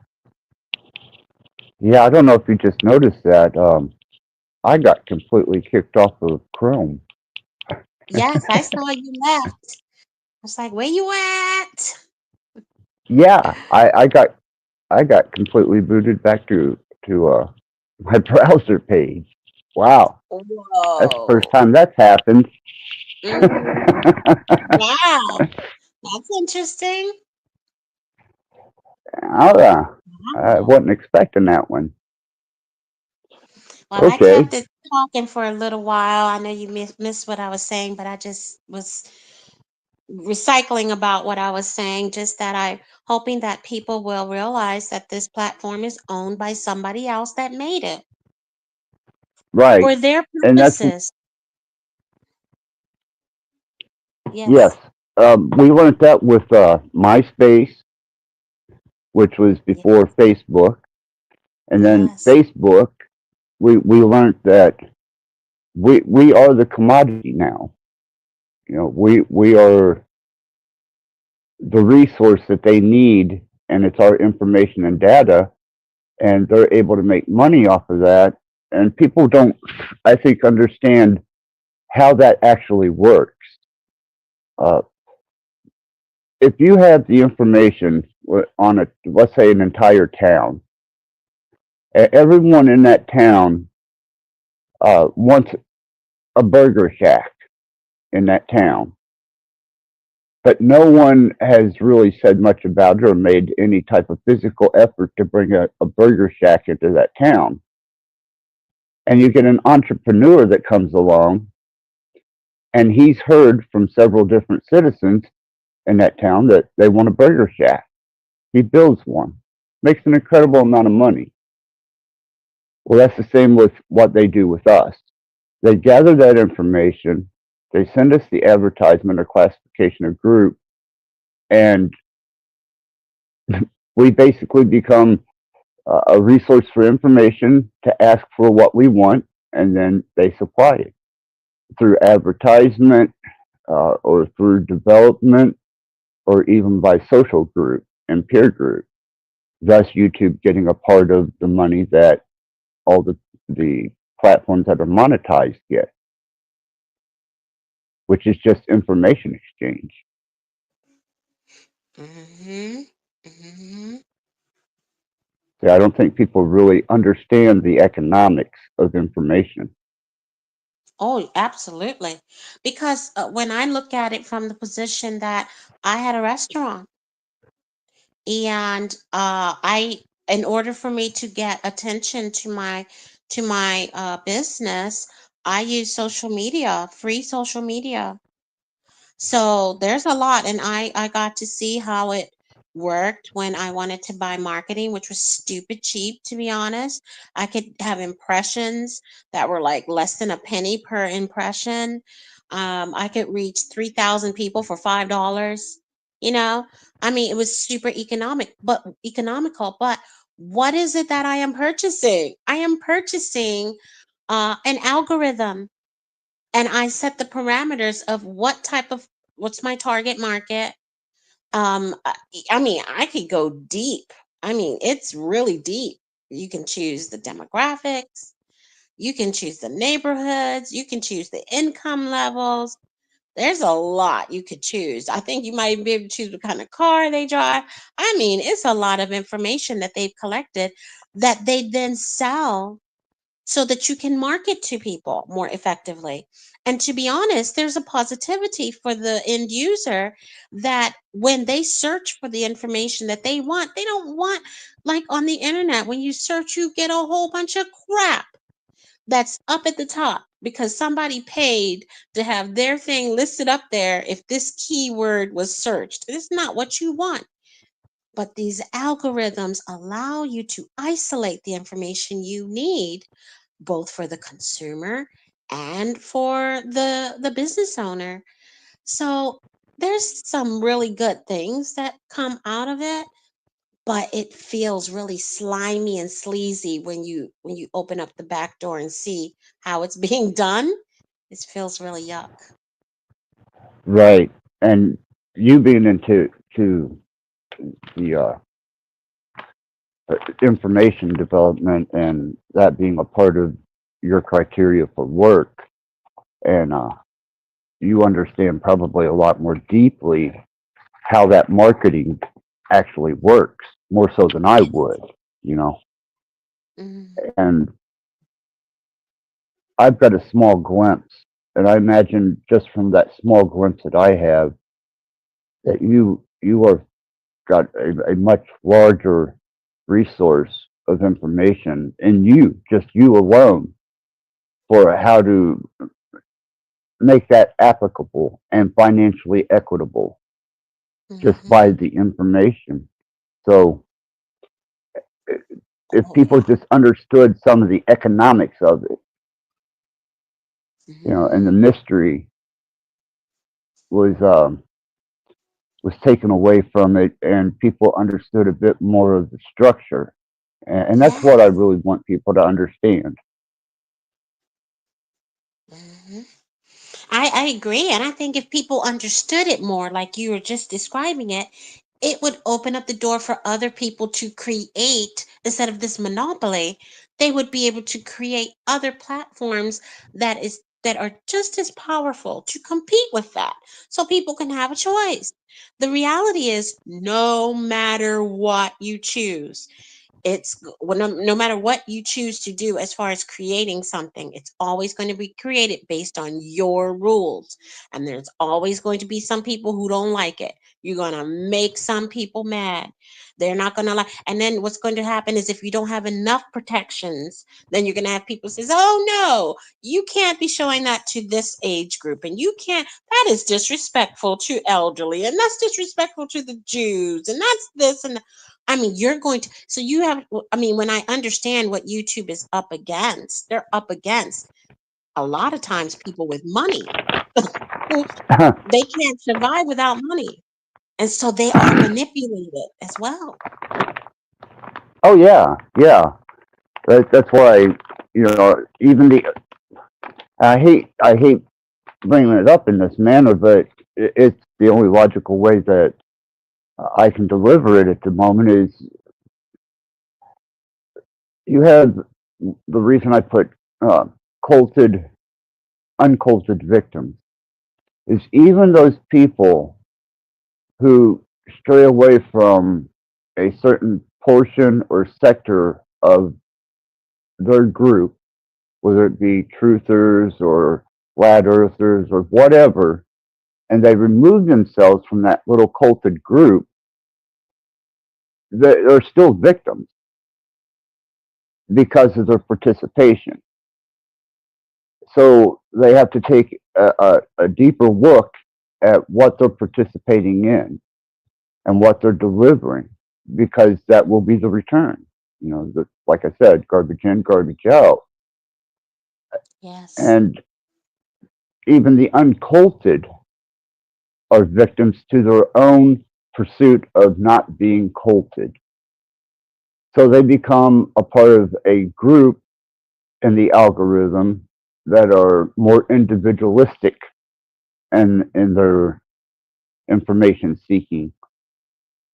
And they fall out of the majority of that particular group, but they're still classified because of their interaction.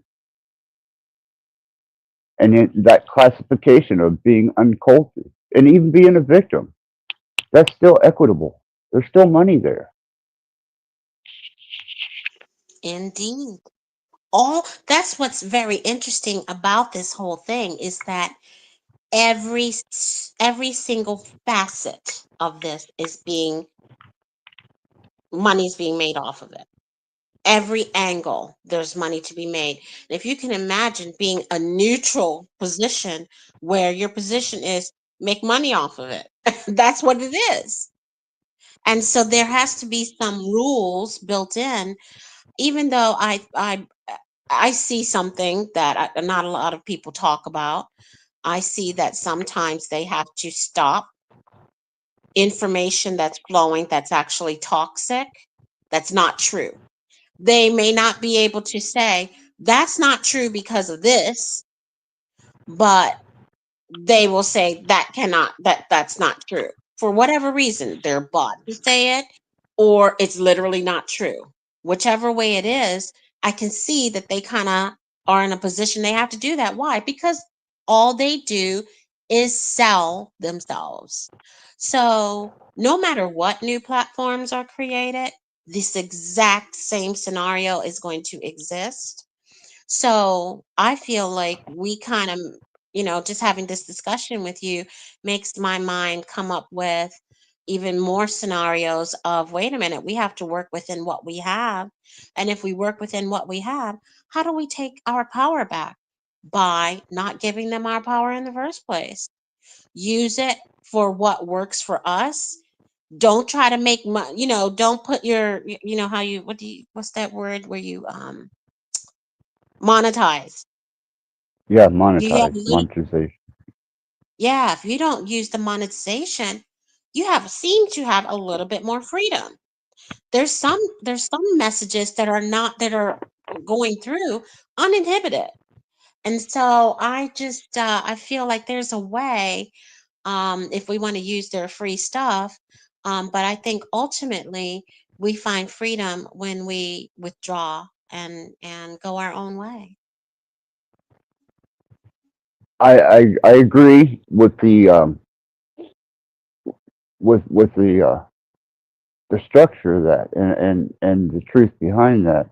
One of the things that monetization does is it brings you under scrutiny to feed the algorithm information that they want the algorithm to work off of. Now, if you start feeding an algorithm or machine learning a bunch of conspiracy theories, a bunch of doom and gloom, or a bunch of speculation about Bigfoot and the Loch Ness Monster in Atlantis. Well, if they don't want that to be a part of the algorithm, then they're going to not promote that type of behavior or thinking, and Yes. they're not going to cater to it. So you become uh, less valuable as opposed to those that have uh, an account and are able to transfer funds for the sake of YouTube and information and maintain a composure that they want to feed into the machine learning, the algorithm, or what people are calling AI.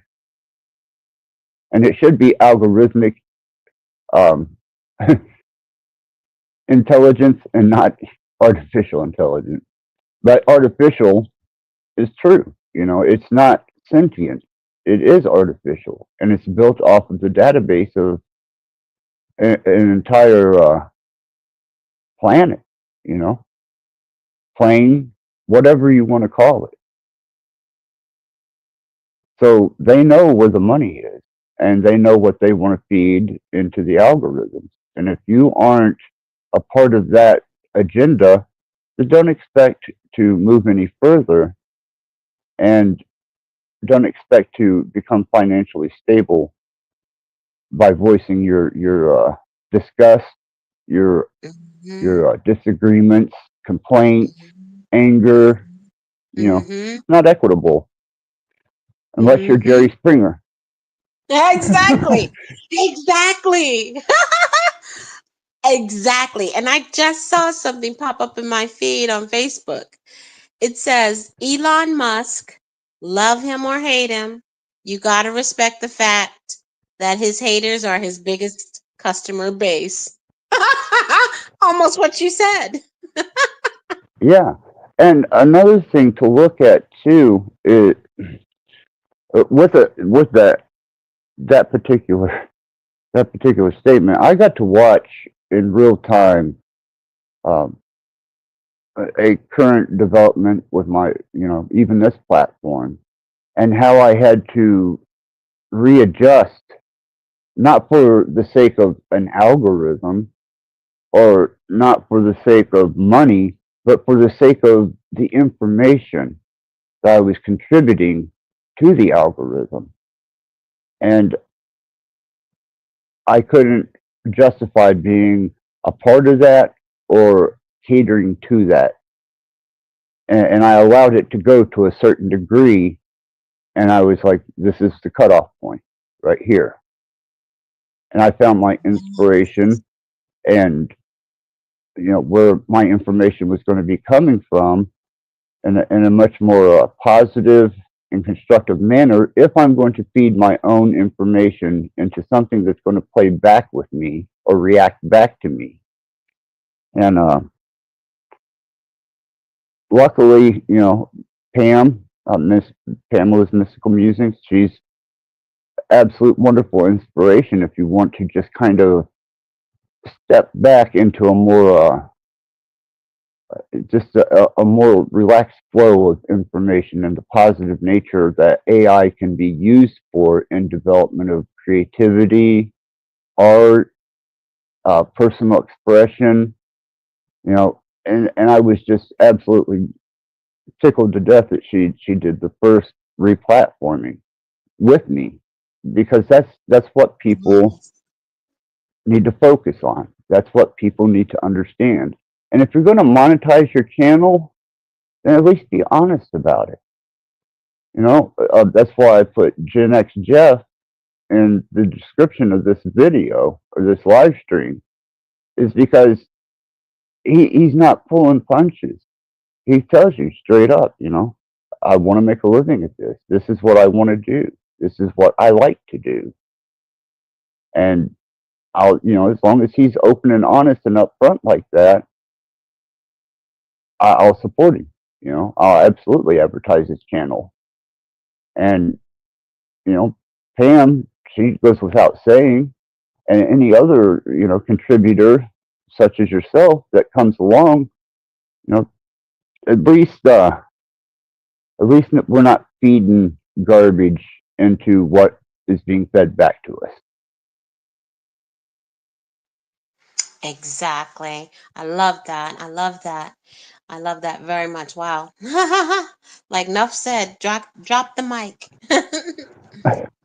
Very well said. Hmm.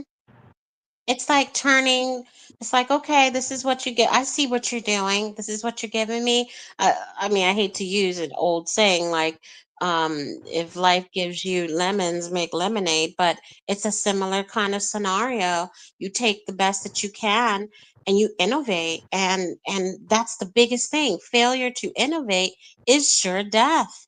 And we are seeing Big Lots is dying. It's a big company dying. They're Right? going out of business worldwide, and as they should, because they didn't innovate. How are you going to go to Big Lots and pay the same price for stuff you pay at big retail stores and in grocery stores? They lost it. They forgot who their target market was.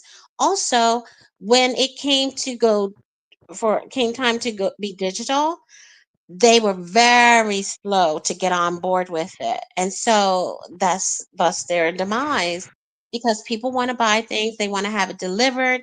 They don't want to have to go through 1,000 aisles of all that crap you got in there. And so failure to innovate causes their death. And so, but that's what's happening to us. It's been happening to us. we cannot change quick enough. We don't want to learn fast enough. We don't want to take what's given to us and make it work for us.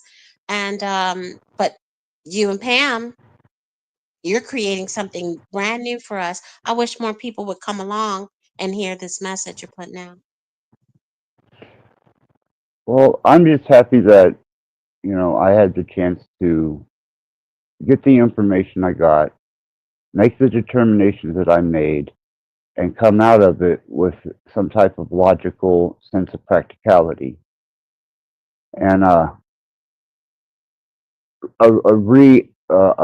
kind of a redirection of what my potentials were with this technology and where it's going to go. I could set in, just like the witch that I studied under when I was younger, said something to me years and years ago. I think I was about 18 years old. And she said, state of the art is state of the mind. And it just completely went over my head at that point in time. But now I understand. And even on a metaphysical level, I understand. State of the art is state of the mind. And just like Pam uses it as a medium and a positive potential, and she could monetize easy with what she's doing.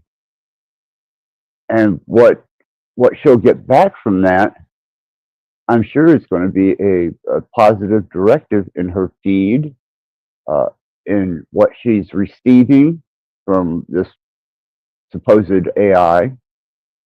She's developing a sense of direction. And I want to be on that. I want to be on that innovative, forward, state of the art, state of the mind, and utilize this for something that I can invest in that will reinvest into me, whether that be karmatically, spiritually, or just natural balance. Because, like I said, I do both good and evil. And just because I'm choosing not to do evil doesn't mean that I can't. It means that I'm choosing not to, which still shows me that I have some sort of free will about me. Indeed. Yes. I love that. Yeah, we all have that choice to choose, good and evil, dark and light. And I think it's so powerful to be able to resist going in that direction of dark at a time when you know that it will pull other people who are struggling not to go down that path.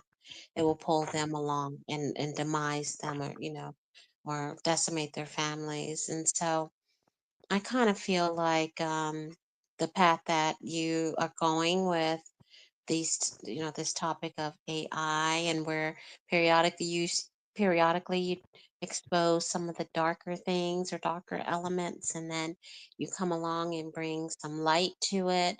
I really like that about what you're doing. These are good messages. And also, I'm aware that on Meetup that there are different groups that are trying to do exactly what you're doing. They're trying to get together with other creators and trying to use this technology and helping one another to create something for themselves to grow from. And so I just want to see more of these things in our world. That's what I'm going to pray about. That's noble. And to that, had you or I been aware of what happened during the .com revolution, we would be sitting on mountains of money right now. And Woo-wee! yeah, Yes. just by the principle of the name and holding that name. Oh, geez. But Hmm. that same potential is still here. That same Hmm. potential for development, same potential for making money, and Hmm. still being creative, still being design oriented, and still being relative to what Yes. your principles are.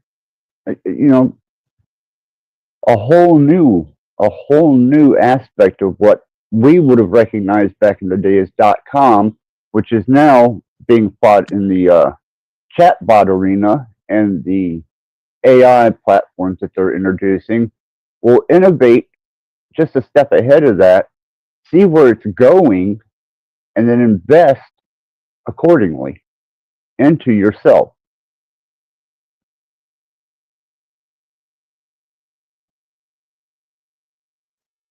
Indeed. Yes. hmm I also wonder, I see globally that a lot of the rest of the world, they're coming along very quickly. They don't have a lot of the built-in fears that we have. I'm not saying they don't have any, but they are eager for advancement because we are in the so-called first world. um, so a lot of the second and third worlds, they're eager for advancement. They want to have a piece of growth, and so they don't have as many inhibitions as we have. They're willing to take a little bit more risk, and so I have seen where it looks like there's a shift, and the leaders, what's up and coming leaders in this arena, more and more people are creating from the bottom level and becoming millionaires because they're creating something on their own. We don't do that anymore in this country. Or we do it, but not as much. It's more of a digital platform now. You know, if you want to make money in this day and age, and you've got an innovative ideal that can enhance, improve, or even the development of, like Cage did for me with graphic design, or that Pam does with music, or any of these functional uh, people using the type of technology that we have to potentially take that next leap or that next step of innovative ideal thinking and financial um, possible stability off of it. It's a new job frontier.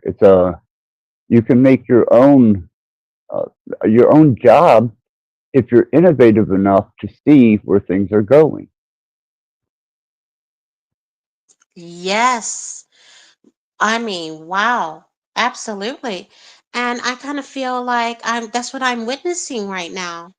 Um, Especially after, 2020, it feels like the gates opened and whoa, especially where I'm living, there's a need for everything. I'm in the land of the old people. So they can't do much on their own.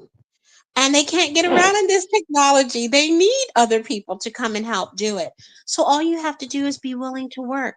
All you have to do is be willing to learn something and bring it here and create it. We don't have enough creators in this area. So what's sitting in this space right now that I'm uh, hoping to combine with other people and other forces to help wipe this out is this old, dense, ugly energy that's been keeping the population down. They can't. There's a lot of people who don't even know how to use Microsoft products around here, and I'm talking about young kids that went to school. They don't even know how to use technology. And how can that be? Uh, but it's still at least an open market there, Don. If Yes, you look at it, if yes, somebody was to get something as small as an A plus certification and went around to, let's say, retirement communities and offered their service to be able to understand and interact with technology, you could charge $25 an hour, $30 an hour, yes, or whatever, and yes. That's what I'm saying. you've created and developed your own employment. Then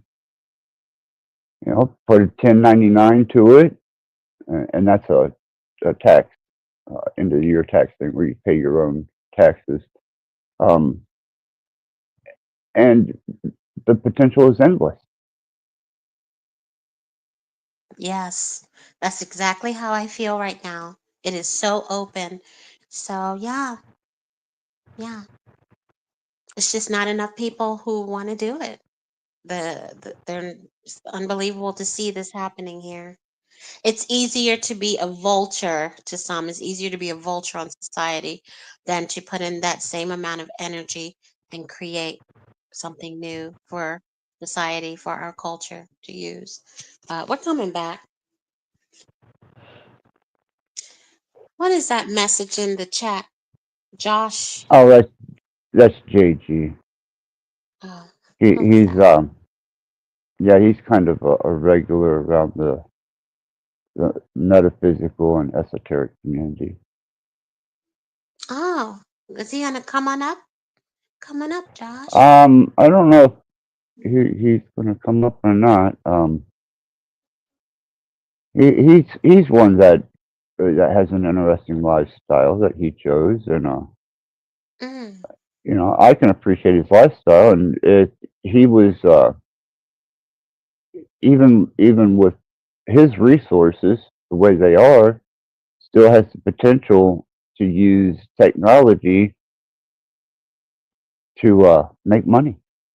He's got that much leniency in his schedule and his movement that he could, and he understands technology.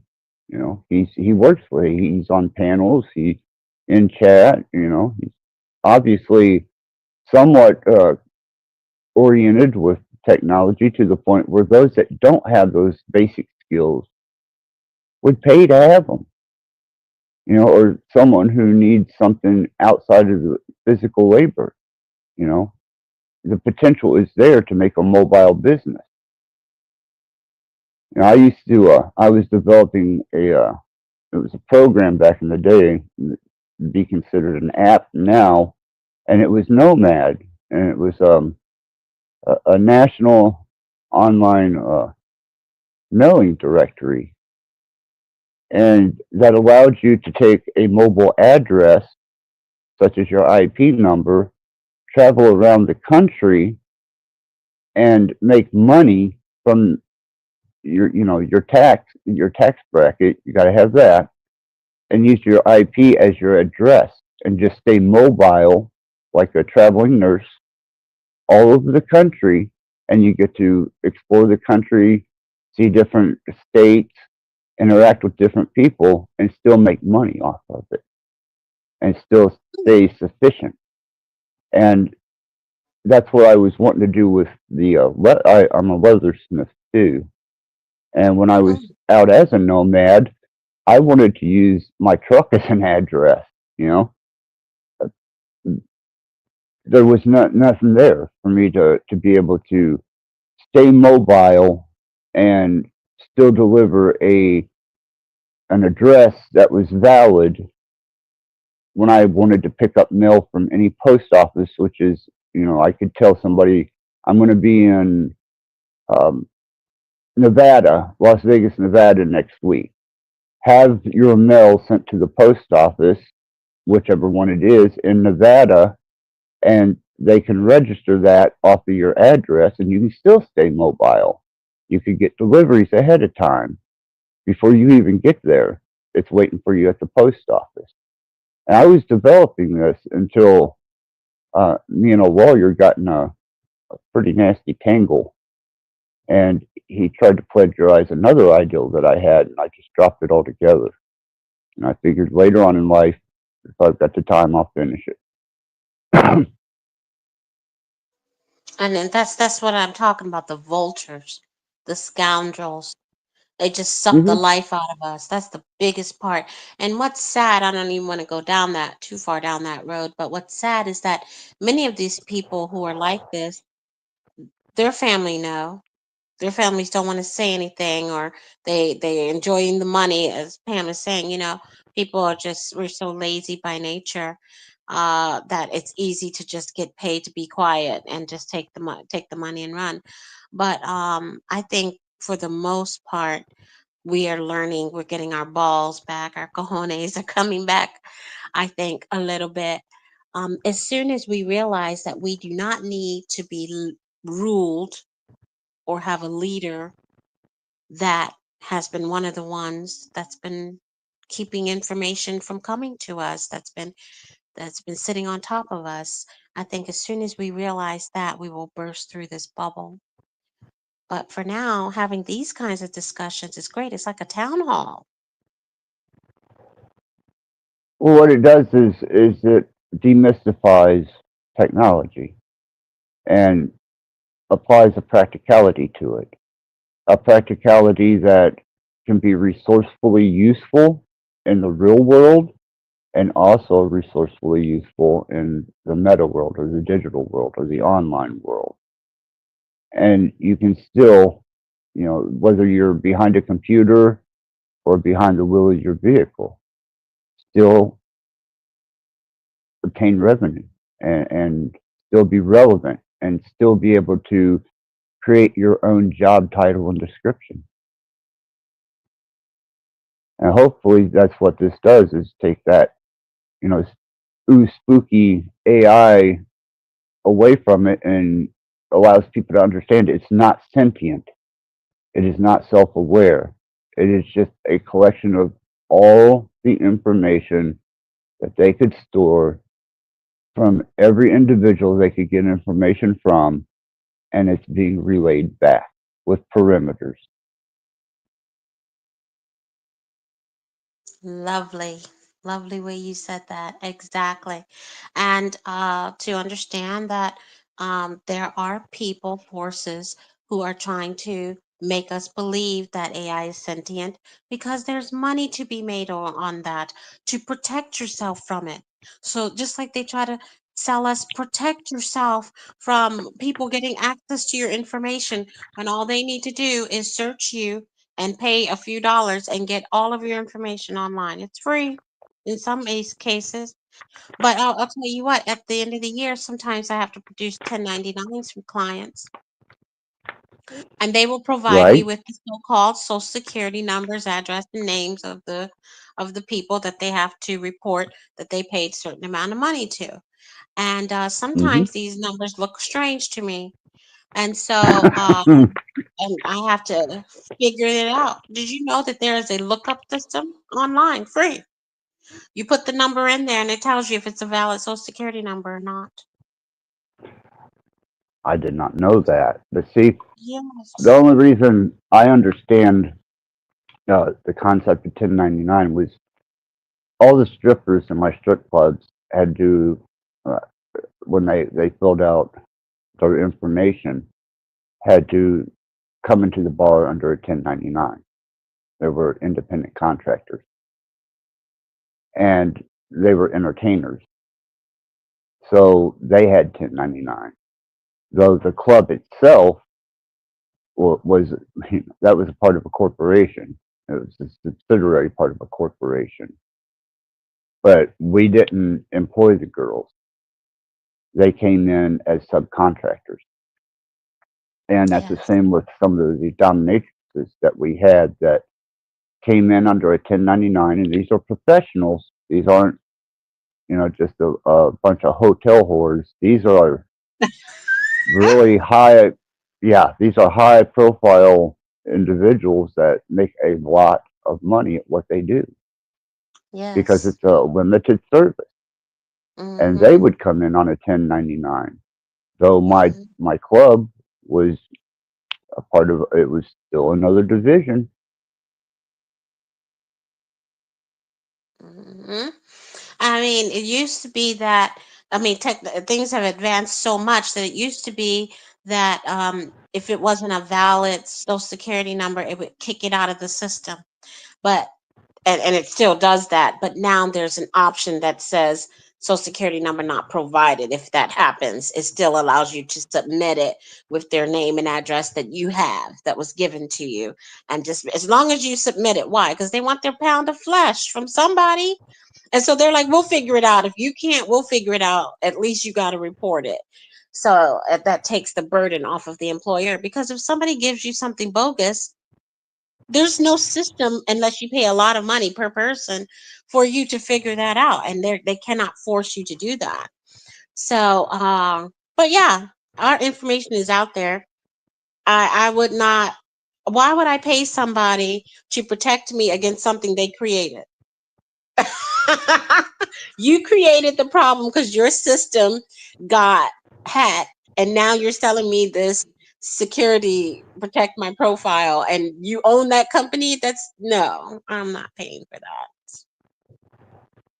Right, right. And we carried so much insurance and paid so much in taxes. Um, Luckily, my wife at the time was court treasurer of the county that we lived in, and had it not been for her knowing these things, I would have probably sank myself with just paperwork alone and trying to keep track of everything. She was amazing at that.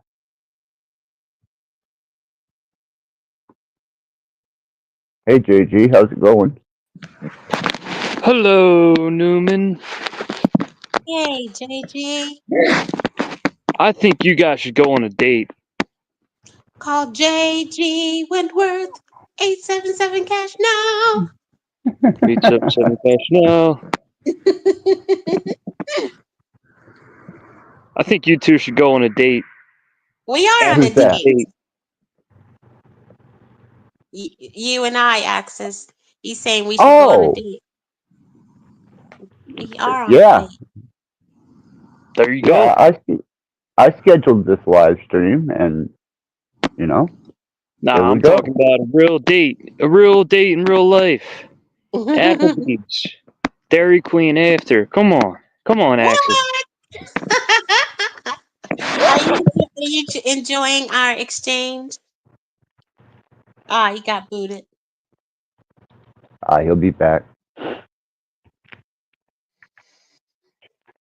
But yeah, back to what you were saying about the system bogs you down in nonsense all the way around so that you cannot understand what's happening to you. You don't want to look too deep. When people have decided to look deeper, they discover that the tax system is propped up by people volunteering to pay taxes and then forcing each other to pay them and then requiring more rules from the government to make to make everybody pay it. And then you got to make, in order to make sure people pay their fair share, you got to make sure it comes out of their payroll. And in order to make sure that they pay it, you got to make sure the employer pays them a fair wage, and the employer needs to match it, and they got to have the that is all us making this system. We asked for it. Of course, they created the environment that was ripe for us to demand that they do it. Of course, we have to make it fair. We don't want anybody being mistreated by their employer, cajoling and pushing us and prodding us into sabotaging ourselves to where we give most of our money to this system. Right, and apparently this new administration is going to for corporations. I don't know about sole proprietorship, but reduce it. I think it was down to 15% from 20, 25. So we'll have to wait and see if that happens. But I haven't owned a I haven't owned a corporation um, since I left the industry. Now everything I do is under a sole proprietorship. Hmm. And you should. There's been so many, not to get too much into business, but just after I came here to Florida, I saw some horrible things that happened to people because they didn't know by accountants, which is another, monster sitting on people in a lot of ways. But forcing these people who are clearly operating as sole proprietors, forcing them to become corporations. Now they have to file two tax returns, double the scrutiny. They got to pay themselves a formal payroll wage when they are barely earning any money. They lose money every year. Why would you do that to somebody when you have all the protections as a sole proprietorship with an LLC classification? Right. I don't get it. Yeah, and for people that don't know, that's a limited liability for your corporation, which means that under an LLC, you can still have the benefits of the sole proprietorship, but not be sued like a corporation. You know, you become you still have divisions. Like I could have a S&M and bondage club, and in that LLC, I can have a store that caters to the leather, the restraints, or anything that goes with the sales of leather and S&M products to accompany that particular business, which would be a dungeon. Hmm. I know it's an abstract way of dungeon and sex industry, but that's music and entertainment industry is all I know, Don. Hmm. You That's know, okay. Yeah. I mean, it's a business. distribution,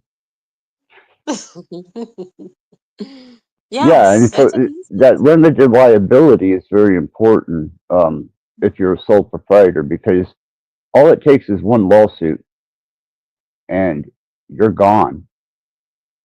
It So could be. instead, redirect, yeah, and so instead redirect that sole proprietorship into an LLC, and you can even take, I don't know so much about the club and how that would apply, but I do know that I could do an LLC on the leather distribution. Hmm. Yeah, an LLC is limited liability company, and it's just a designation that says that that any liability is held to within the assets that are contained in the entity, and that your assets cannot be touched. But that does not prevent people from suing you personally. They can still sue you and your business, but then you just go to court and show that you are the wrong person to be sued in this case, that the liability, if any, belongs to the company, and then the judge will order your name to be removed. But yeah, uh that's something that people miss, and then they think, oh, because I have an LLC, that it's separate. I still have a client who sent me, she formed her own company long before she met me years ago, and then she sent me her business stuff so I could do her taxes, but she's a sole proprietor. It's done together. And I thought, what are you doing? Your business isn't. I did it last year for her for the first time. It's done on one tax return. But that just goes to show you another situation where this has been going on for how many decades? And people still don't understand the tax system. The wealthy do, and they take advantage of it. And that's where I come in because I'm a small business expert. And so I work with people. I tell them the truth. I don't charge them to tell them information that's free and to help guide them correctly. And so, on all facets, this corruption exists to take advantage of the people. Absolutely, and that I've had subsidiaries from corporation, and then in the music industry, your band becomes a corporation. Uh, you have to have the head of the corporation, which is one person generally chosen out of the band, and it's usually the person that uh, contributes the most or has the most business savvy. And that's the same in the sex industry, because the music industry, the entertainment industry, or the sex industry are all gray area industries. And to take one on and a sole proprietor in that type of situation, your insurance, like doing shows or entertainment, the overhead on that would just be way too much. And whenever you come under contract, um, you can do it as a 1099, or you can do it under a division of your corporation. But an LLC was what a friend of mine took with his. He has a novelty store, and he wound up franchising his novelty store into three different places, and he carries an LLC, and he tried to explain to me the benefits of it whenever I had a couple of other businesses I was involved in, and I didn't get the LLC. I stayed sole proprietor, and then when I wasn't sole proprietor, I am now. But when I wasn't, I worked under a branch of a corporation. So, maybe next time around, I'll have something that I can, or two or three things that I can put under an LLC, or just one nice thing that I want to protect my investments on. And that's what is that? Just on hand assets and whatever you've got as your product, and whatever financially you have to back that in the bank is all they can Whatever get you for. cash. Yeah, whatever cash, whatever assets you have. Like, And as long as you are wise and you properly keep your personal and business transactions separate, then you're clean. The reality is that when you are starting up a business, a sole proprietorship in the first 5 years or sometimes more, you are commingling in a way because your business didn't just pop up and have its own money. You are funding it. So right. you have to put money. It's a baby, so you have to take care of the baby. But once it gets to a point where your entity is making a certain, I have a formula, it's making a certain amount of money, then if you are into wealth building, some people are into collecting debt. That's not what I do. Mm-hmm. If you're about having debt, that's not what I do. I do wealth building. You're into building and maintaining your wealth, then at the proper time, you shift from an LLC to an S corporation, and not a regular C corp. You shift to an S corporation, which then allows you to protect that portion of your income that would then be taxed for self-employment tax, which is just Social Security and Medicare. So, if you're interested in keeping your own money, that's what you would do. And I saw Pam mentioned about that, her company is an LLC. They didn't want to do the S corp. You don't have to. But when your company makes a certain amount of money, you want to become a pass through entity so then you can keep more of your money. Yeah, and none of this is financial advice. None of this is No. all informative information on the difference between what follows your business title. Yes. You know, And after you have an LLC, you were mentioning about having different divisions. Those are called fictitious names. So you would just create fictitious entities, fictitious names under your LLC. basically, for people to understand that may not understand uh, the business aspect, and this goes with technology. You're basically building uh, invisible entities, invisible people, um, but it's actually it could be a distributor, it could be anything, but you're applying an entity to it with the corporation aspect, not with the sole proprietor. And I'm not sure about the S corp, but I do know that the LLC that friend of mine has, it was basically, he was trying to explain that it was a different entity than however that worked. But I suppose it would be like the same as whenever we signed ourselves into the corporation as a band, and we had the head of the corporation. But that was,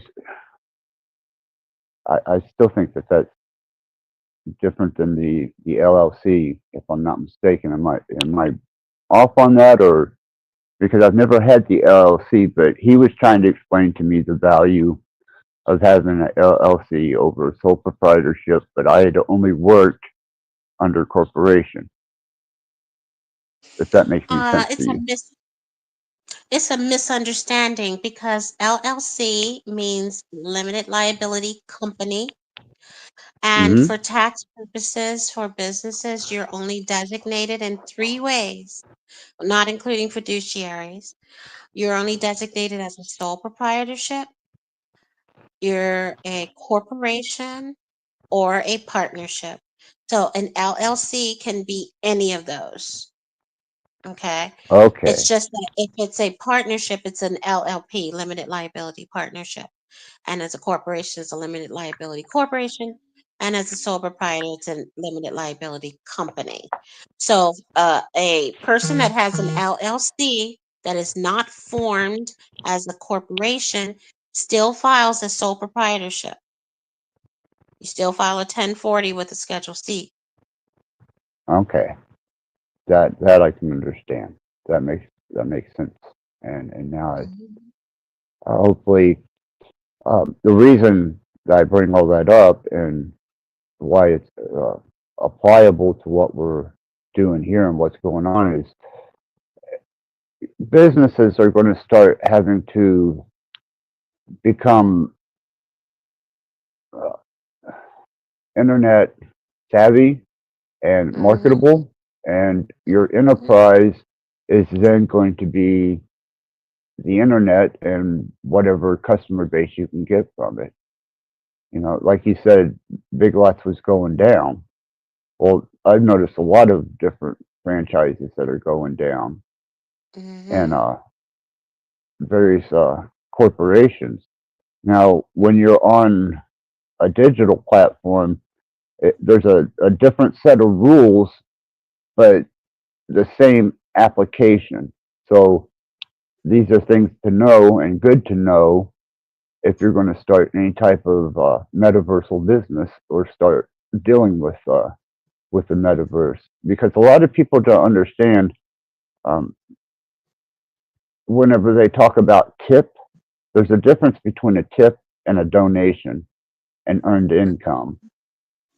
Mhm. And a lot of these people are setting themselves up for a really nasty bitch slap from the IRS if they was to ever go back and examine the digital traces of the difference between a donation and donation could be written off, but if you're investing into something or somebody, it's a whole different world, but it still applies to the digital realm. That's right. That's right. And how it's being used. And you donating money to a nonprofit is not a tax deductible donation.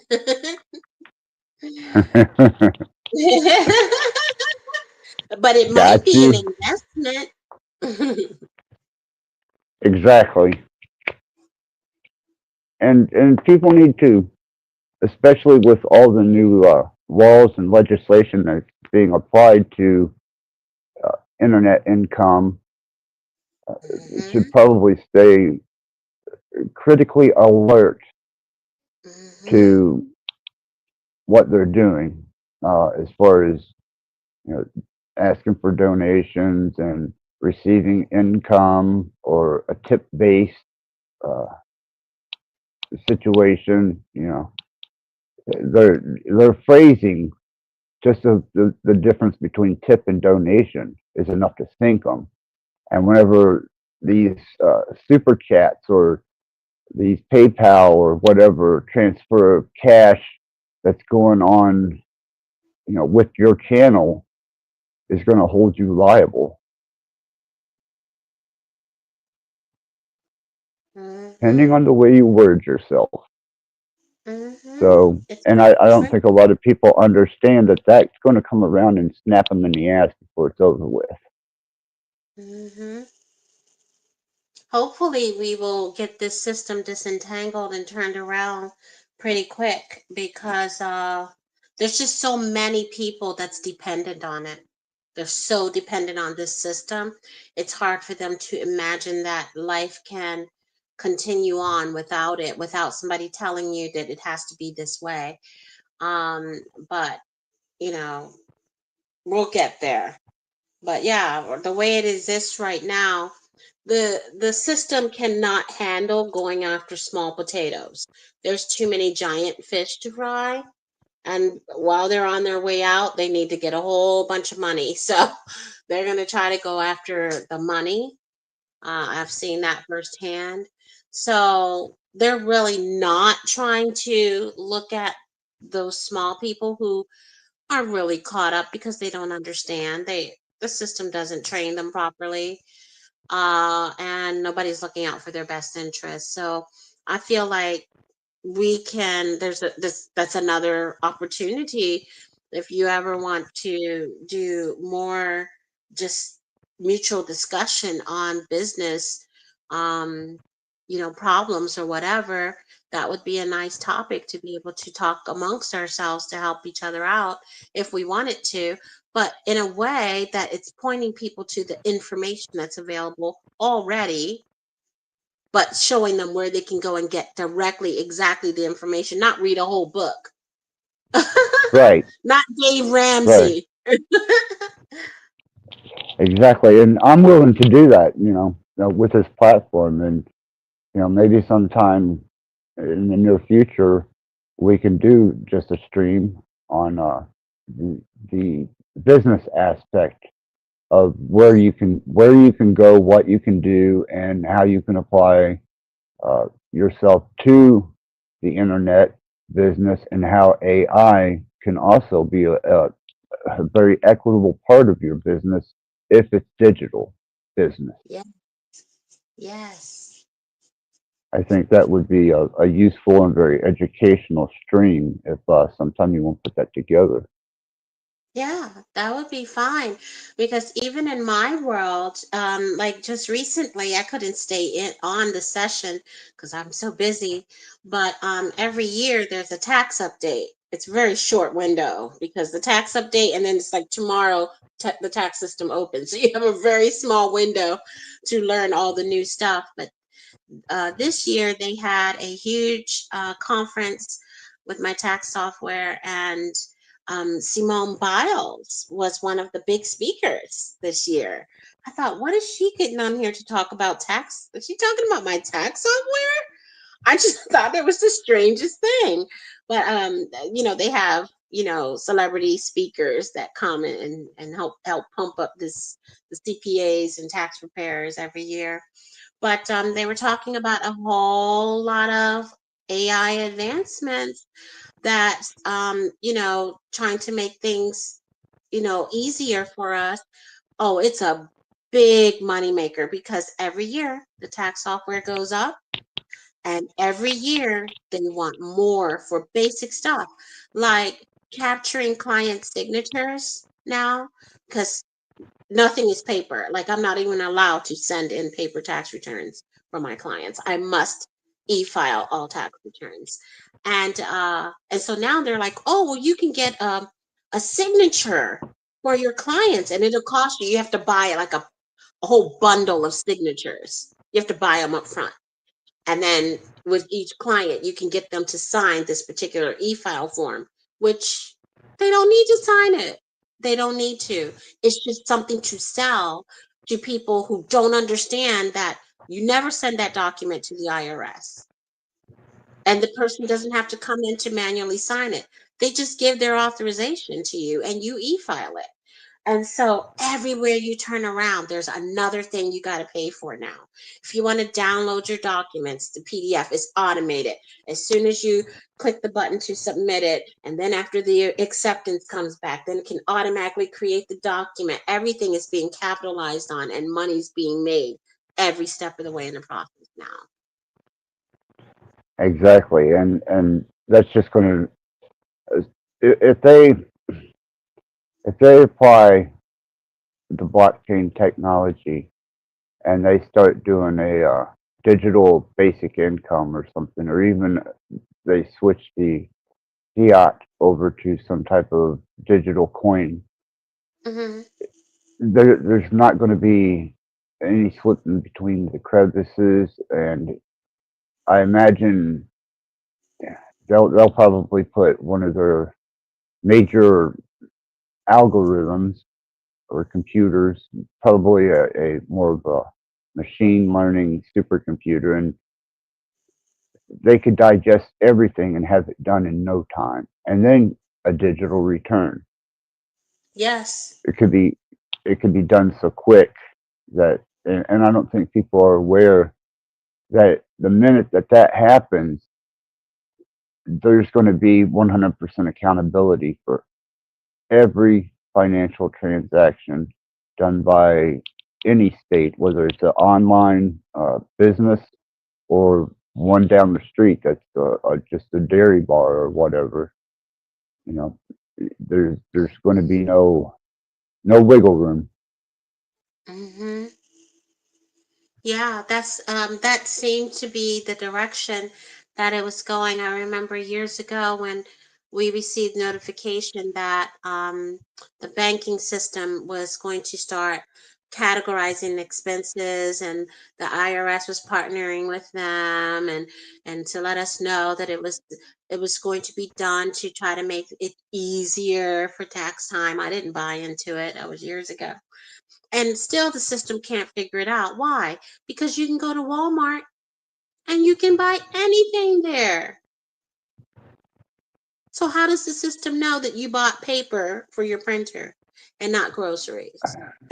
It doesn't know, but they're working on Right. it. Oh yeah, absolutely. And I think that, you know, not to go too far into the financial field of and lose the basic understanding of what we started out on, is that's another aspect of development that people are going to have to adjust to, and I think it's going to be, you're going to have to school people on the whole new concept of digital currency.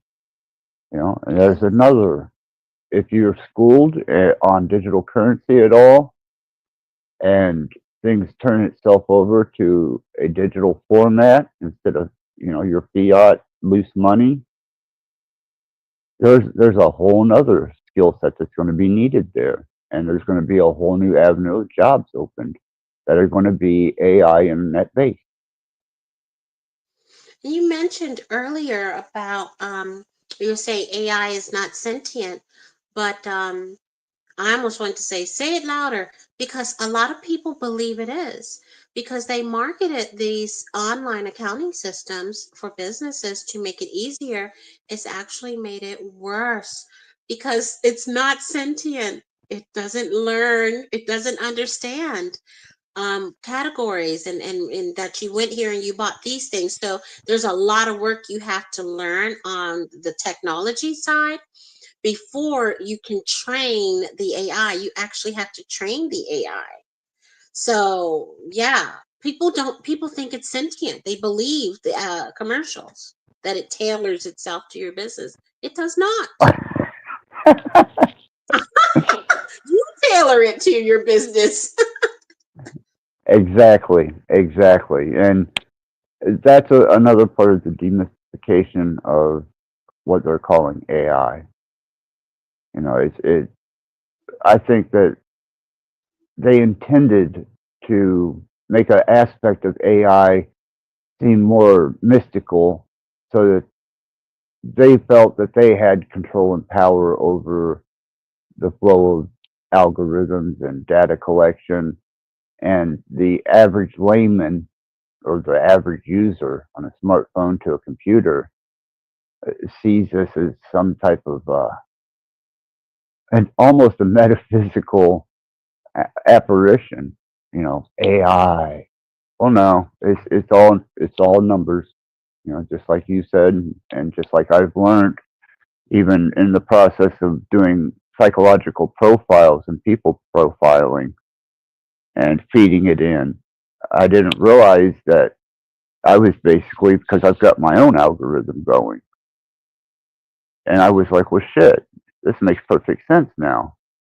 And especially after I went on an endeavor to understand what they're trying to push off as AI. And I was like, no, no, it, you're so off center and off base with that. and people are still unwilling to give up that notion. Yep. Like I've been learning. Some people have to learn the hard way. I don't get it. I'm so confused about it. But I mean, can't you look at it and see that it's not smart? And it's so dumb. It does not know what it's doing. It's trying. And so you have to show it. But anyway, I do believe that a lot of it can be helpful. But I think the biggest part that's missing is that we don't help one another anymore. And so I know we already said that. I just wanted to reiterate that it would be great to, for you to introduce this kind of thing where you're connecting the what you've been teaching about AI to what people are doing with their business and see if just having discussions can help enlighten us. Well, at least take the mystery out of it. And I approach a lot of this technology the same way I approach metaphysics. Metaphysics is completely comprehending uh, or completely comprehensive through math, through numbers, and through possible ideals of quantum uh, fundamentals and even physics fundamentals. Those are things that apply to metaphysics and mystery school. Well, the same with these things that we're playing with now.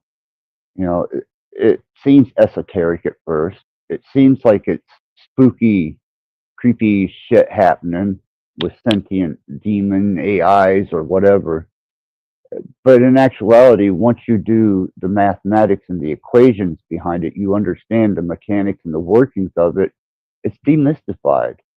And then you understand what you're working with, and it becomes a medium or a tool or a resource. Well said. Yes, indeed. That's exactly it. Yeah, yeah. I see so Okay. many people running around repeating the same concepts of esoterics. Well, there is a fundamental foundation to mysticism, esoterics, or any of the metaphysics.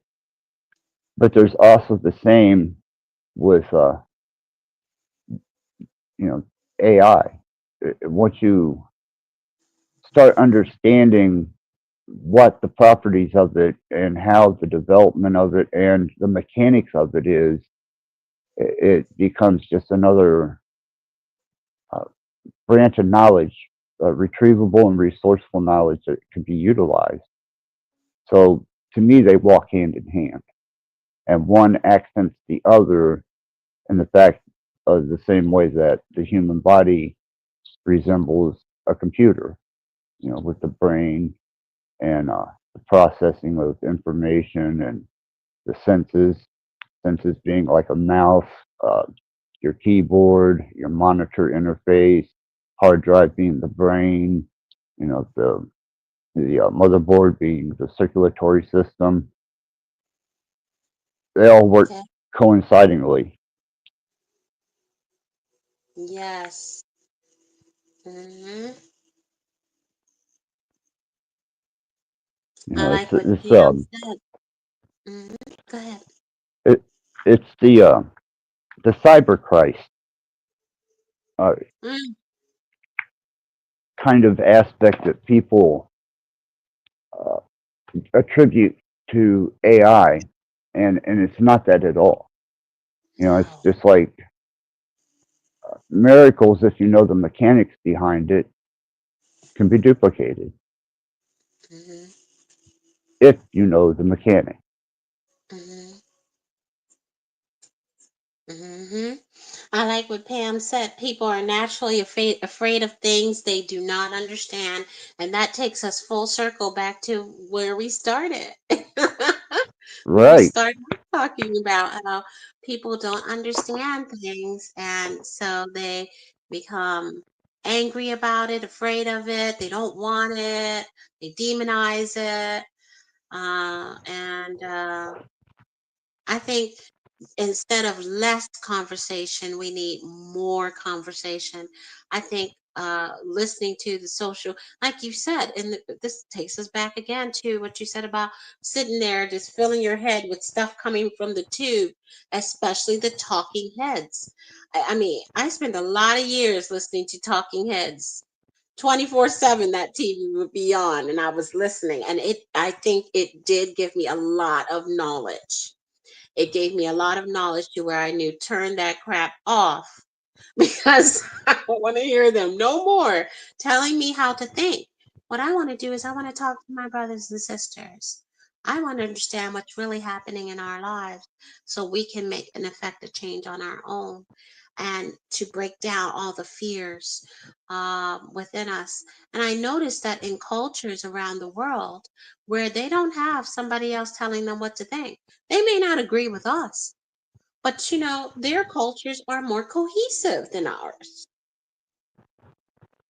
Yes, they are, and that that's what really bothers me about uh, people not understanding the difference between racism and culture. You know, Mhm. culture is a completely different thing than race, Mhm. and a lot of people apply identifying cultures with a race. You know, and they use that against us, and they help divide us with that. Just with the words of that alone. You know, Mhm. there's certain cultures that I do not appreciate, nor do I want anything to do with them. Mhm. But it has nothing to do with the race of the people, you know, practicing it. It's with the practicing alone of whatever culture that I choose not to be a part of or don't want to be a part of. That's You right. know, and that's another barrier that people are going to run into. I've seen so many potential pitfalls and so many advantages to this all this new technology and what we've done with it that it started to overload me. There, I had to quit, reading and watching. I even broke out a lot of my old computer books uh, Mm. just to go back to look at and resurface myself on, exactly brushing up on the fundamentals of, motherboard, sound cards, and where the development of that is gone, and your video cards, and all the way up to Bluetooth to, you know, man, I did a refresher course on everything just to get Mm. to this point, and for for some people, I suppose that they won't ever uh, mature, but whenever you don't know or you're trying to image base someone on the other end of a communication system such as the internet, there's going to be cultural identification markers. There's going to be, sometimes there's even racial identity markers, as well as identifying each other with our likes and dislikes. And that's going to have to be something else that people are going to have to jump the hurdle over. You're going to have that cyber culture, and then you're going to have the resistance to that. Then you're going to have the ones that utilize it and the ones that abuse it, and then the ones that just want nothing to do with any of it at all. And all these will eventually have to mesh together in one big ugly painting that will be considered our new our new social structure, Mhm. and a new dynamic of what we would consider the infrastructure of the state. You know, it's a whole new set of identifying markers and rules. Mhm. We'll have to be able to. I think that's our true test. Is can we be mature enough to handle these advancements and not kill ourselves, kill each other over it constantly, because that's what's been pervasive on this planet. With advancements, it turns into let me conquer other people with it, and instead of let us commune with it. And so I think that's what you're describing. And I just, I want to believe. I know we've always had our dreamers, or I guess call me a dreamer, but I want to believe that we can do it, and I do believe that we have reached the more than 50% of the population is aware that there's been corruption, and that have started the awakening process. So I feel like AI is timely, because who doesn't want to live like the Jetsons? I want to live like the Jetsons. Right? I want 6 sexy Rosies in my closet. Ew! Ew! Oh, robot. Ah, that's funny. Yeah, we Wow. were we were joking about that on a live stream before, you know. And I've been looking at some of the interactions that people have had with not only their chat bots and their AI, yeah, I guess, associations and relationships, but there's also a development for the physical aspect of that. And where they're going with it is going to completely put a whole new breed of people out there that don't want human companionship, but prefer synthetic companionship and interaction. Yeah. And they will become emotionally tied, entangled, and if you give this thing any beauty or aesthetic look, and it's functional in any sexual way, human, they're going to Hmm. utilize it. Hmm. Pam doesn't want it. I saw your message, Pam. Right? Those Ah. AI dolls are crazy. Yeah, Pam. It's crazy what they're developing now and how it's Mhm. developing. And they've got a synthetic skin now. They've got it's just unbelievable. If there's any type of function that is exploitable, it's now within the realms of synthetic and synthetic Mhm. human, or Mhm. synthetic machines, basically. I mean, that's what it is. Mhm. Yeah. And I mean, And if you can find gratification and still have a deep intellectual conversation, and you don't have to feed it, you don't have mhm. to put out any commodity cost. Mhm. It's kind of frightening to think how many people are going to deviate towards that, and what is that going to cause for a repercussion. I mean, it's already here. It's already here, and the repercussion is the downward spiral in our mental state. We are more and more sick. Many of us don't know how to interact socially. We don't even know how to comprehend what each other is saying.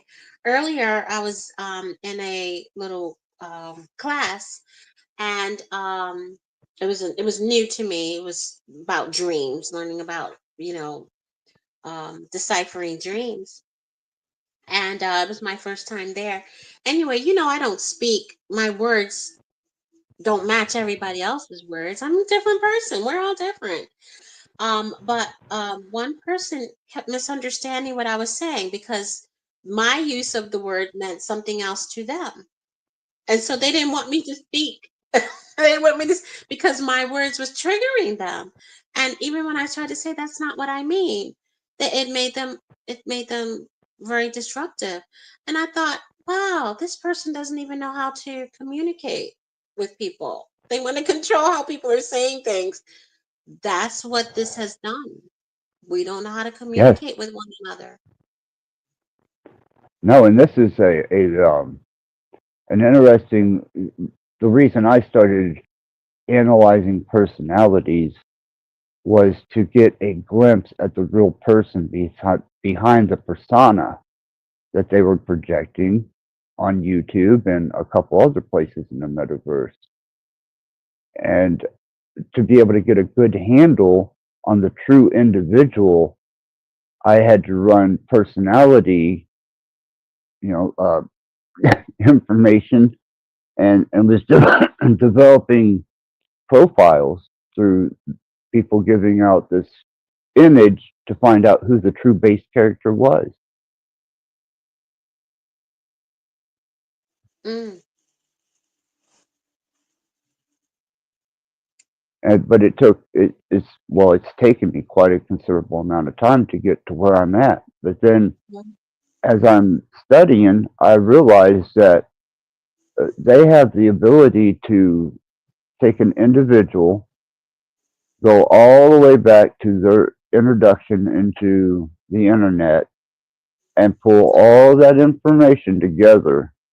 And no matter what facade you put forward, they can have that deciphered and have your true personality in a matter of seconds with the mm-hmm. new technology they have and the new processors. That's right. It reads patterns. And there's descriptors. If the pattern looks like this, then it has this, and that. Yeah. With what I've done and what I've been able to develop, and the reason I started doing some of this is because, you know, I'm a sound developer. I develop frequency, sounds, music, and that was where I first started understanding how powerful what I was wielding was. And I tried to tell people about frequencies and Mm. inaudible frequencies and various other things that apply themselves to that. And it just people never they just didn't get it. They didn't care. And I They thought, couldn't even okay, understand you. I tried to be as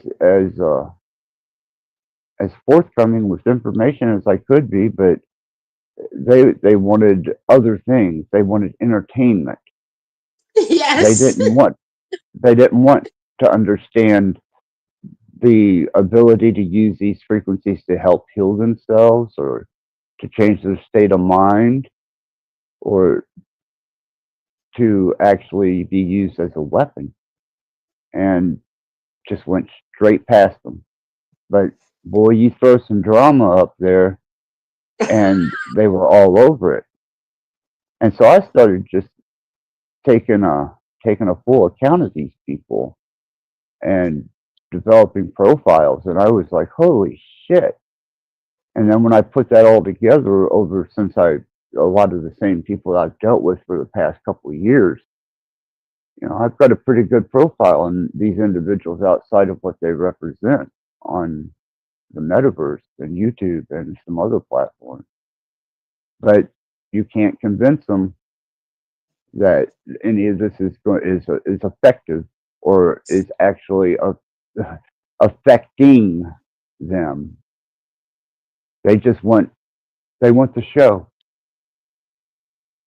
It reminds me of a gladiator. Are you entertained or are you not entertained?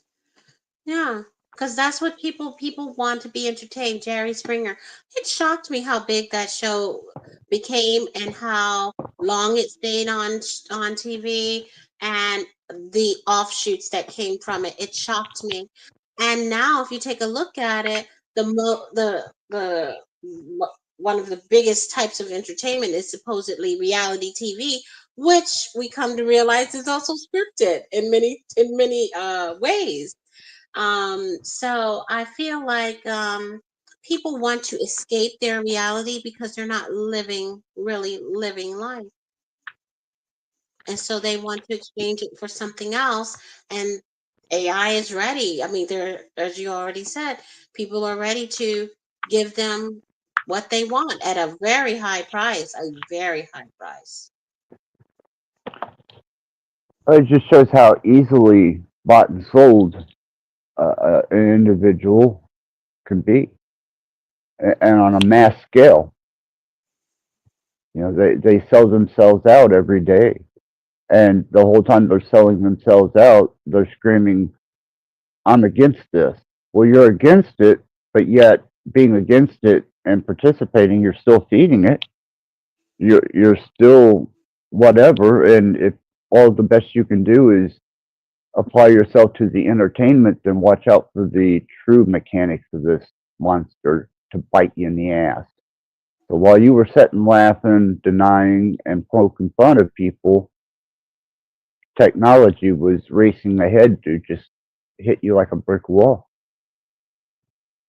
Hmm.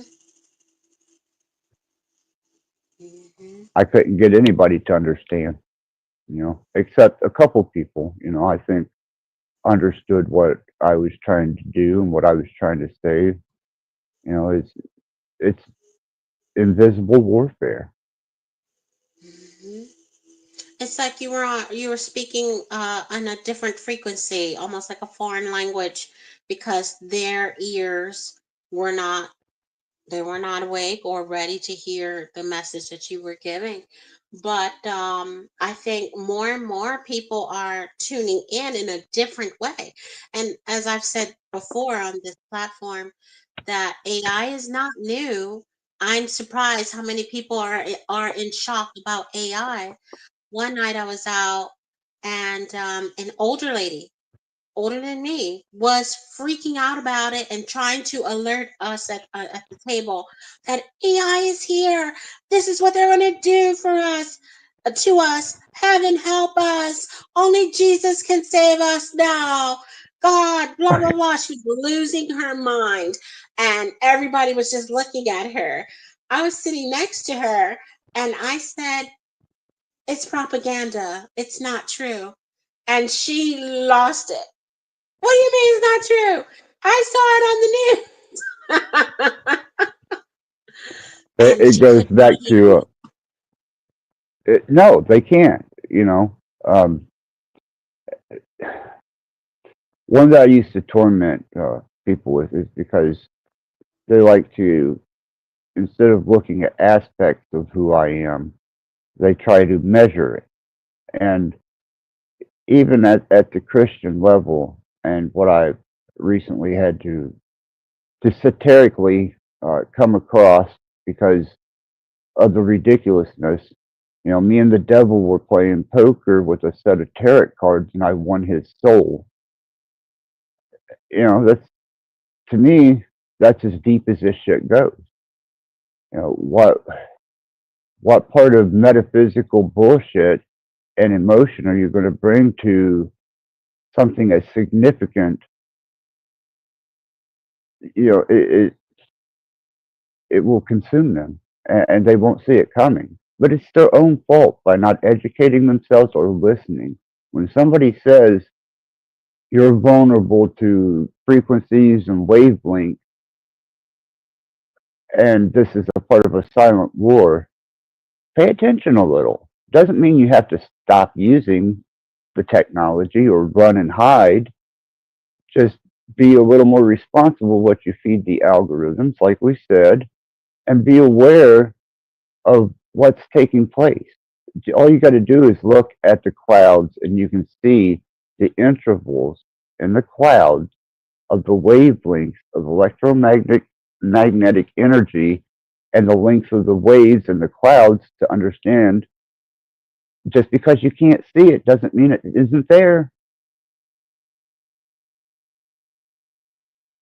That's right. And I remember trying to talk to my children about it for the social media, but they already had my children. Their minds was already taken over because my children were in public school, as many of our kids are or were, and they wanted to be on social media, and I just no, you got to be this age before I'm gonna. No, you got to be this age before I'm gonna give you a cell phone. Trying to protect them as much as I could, so that I could try to help them to understand that what you put out on these things follow you forever and will be used against you, and not necessarily only in a court of law. They will use it against you and use it in spite of you to make money off of you. And so you want to protect your identity, because even if you put your true self out there, people will mischaracterize you. I mean, people like drama, like you said earlier, but there was just nothing I could do to get them to understand that the better way is to enjoy the technology, but don't let it control you. And that's where we've lost it. Exactly. And that's just it. Who's using who, and be aware of who's using who. You know, whenever people were talking about the strange skies, and especially now that all the planetary bodies were the luminaries and the energy that planetary bodies have Mhm, are are pulling to one particular side of the realm. mhm, And if you look at the clouds or you watch the tides, and you measure the ripples, you'll see that there's longer wavelengths that were being hit with it at certain mhm, times and shorter ones at others. And you can mhm, look at the clouds to see the intervals if you know what you're looking for, and that's frequency. mhm. Yes. This is a very great live. Wow. Yeah, I'll definitely leave this up, and this is what I intended in the first place. And whenever my original partner in crime was a regular, it was intended to be something educational and broadening. And like I said, I allowed personalities to introduce themselves at full liberty, and it became something that I didn't want to contribute to. Mm. So I really appreciate you saying that. Thank you for it. Just tells me I'm headed in the right direction. Yeah, I feel like I didn't even mean to stay on here this long. It is after midnight, but I feel wide awake and vibrant. I feel like I'm engaging with you. I'm learning something. This exchange it's really refreshing to have, because it doesn't feel combative, you know. Um, we don't always agree, but it's not a competition. You're sharing with me, which is helping me to see things from another perspective. Even your chat is really engaging. Pam is out there throwing bombs, and it's Oh, wow, this is great. that's what I want to cater to. That's what this was originally meant to be. But I couldn't, I could not have an open arena and an open platform and start picking and choosing until I understood what the development and the perimeters of this platform were going to be. And once that was set in place, then I could go back and do error correction. And that's the metaphor for what the qubit does, or quantum computers. I had to do error correction. Understood. Very nice. So yeah, thank you so much, and I hope I get the chance to come on and join again in the conversation, but also just being in the chat and listening to something like this is great. We talked about so many different things, and all connecting to AI development and how we can use it differently, and incorporate it into our lives in a more peaceful way. It's great.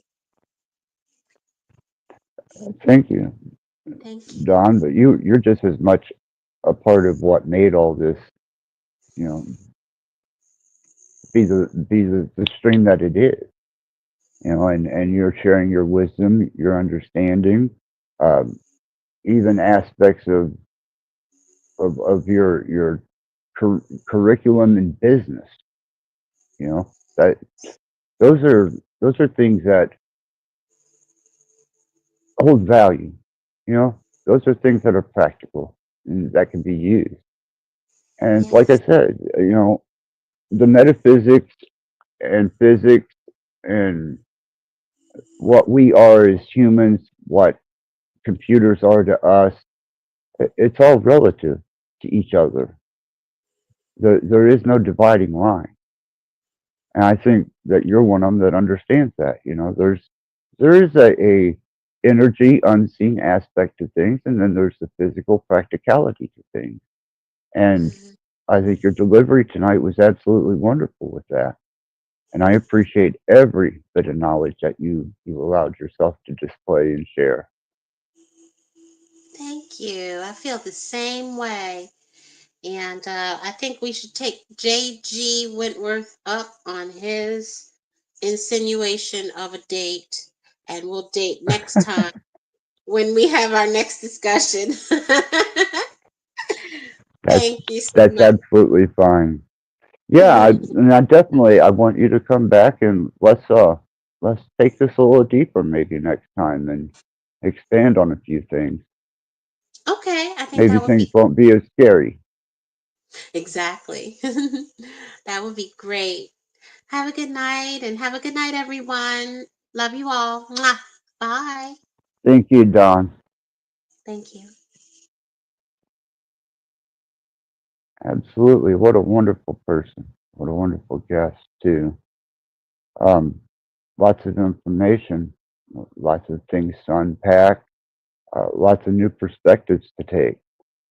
You know, the potentials are out there for anything to be used as a weapon or a tool.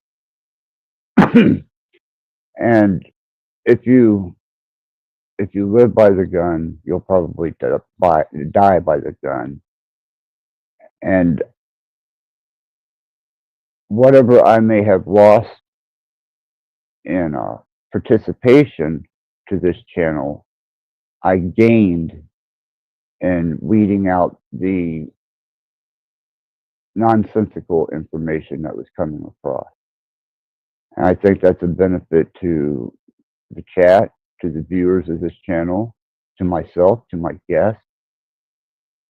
You know, there's a million and one channels out there that would gladly accommodate nonsensical behavior. And I appreciate every one of you allowing me to uh, pull back the reins, redevelop, restructure, and come back with uh, something useful. You know, and that's not to bastardize and down the individuals and the characters that helped to build to where I am. It's just letting you know that you know I appreciate this format, and it's the one I started out with much more than I do any of the others, and that's what I prefer to host. And for you to give me the opportunity to do this, I'm very thankful, very very thankful.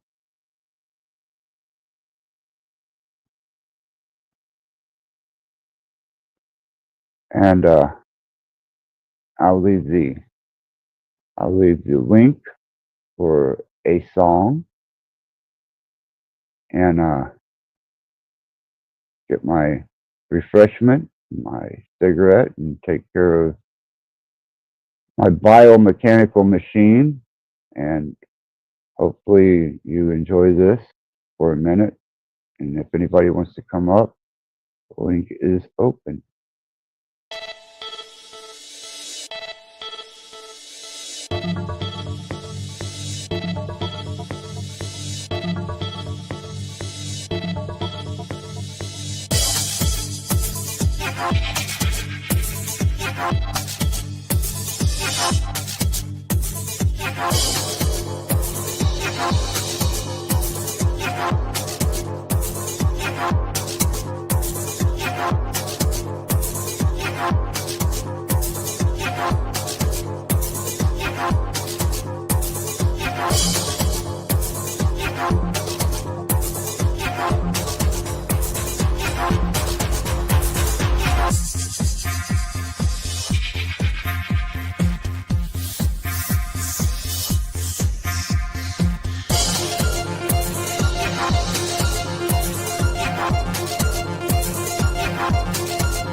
All right. Those of you that stuck around, thank you very much. I have plenty more to deliver at a later time, another show. I consider this to be a keeper. I want to thank Dawn, and that's DAWN, and Pamela's Mystical Musings, Pam, Dom, JG, and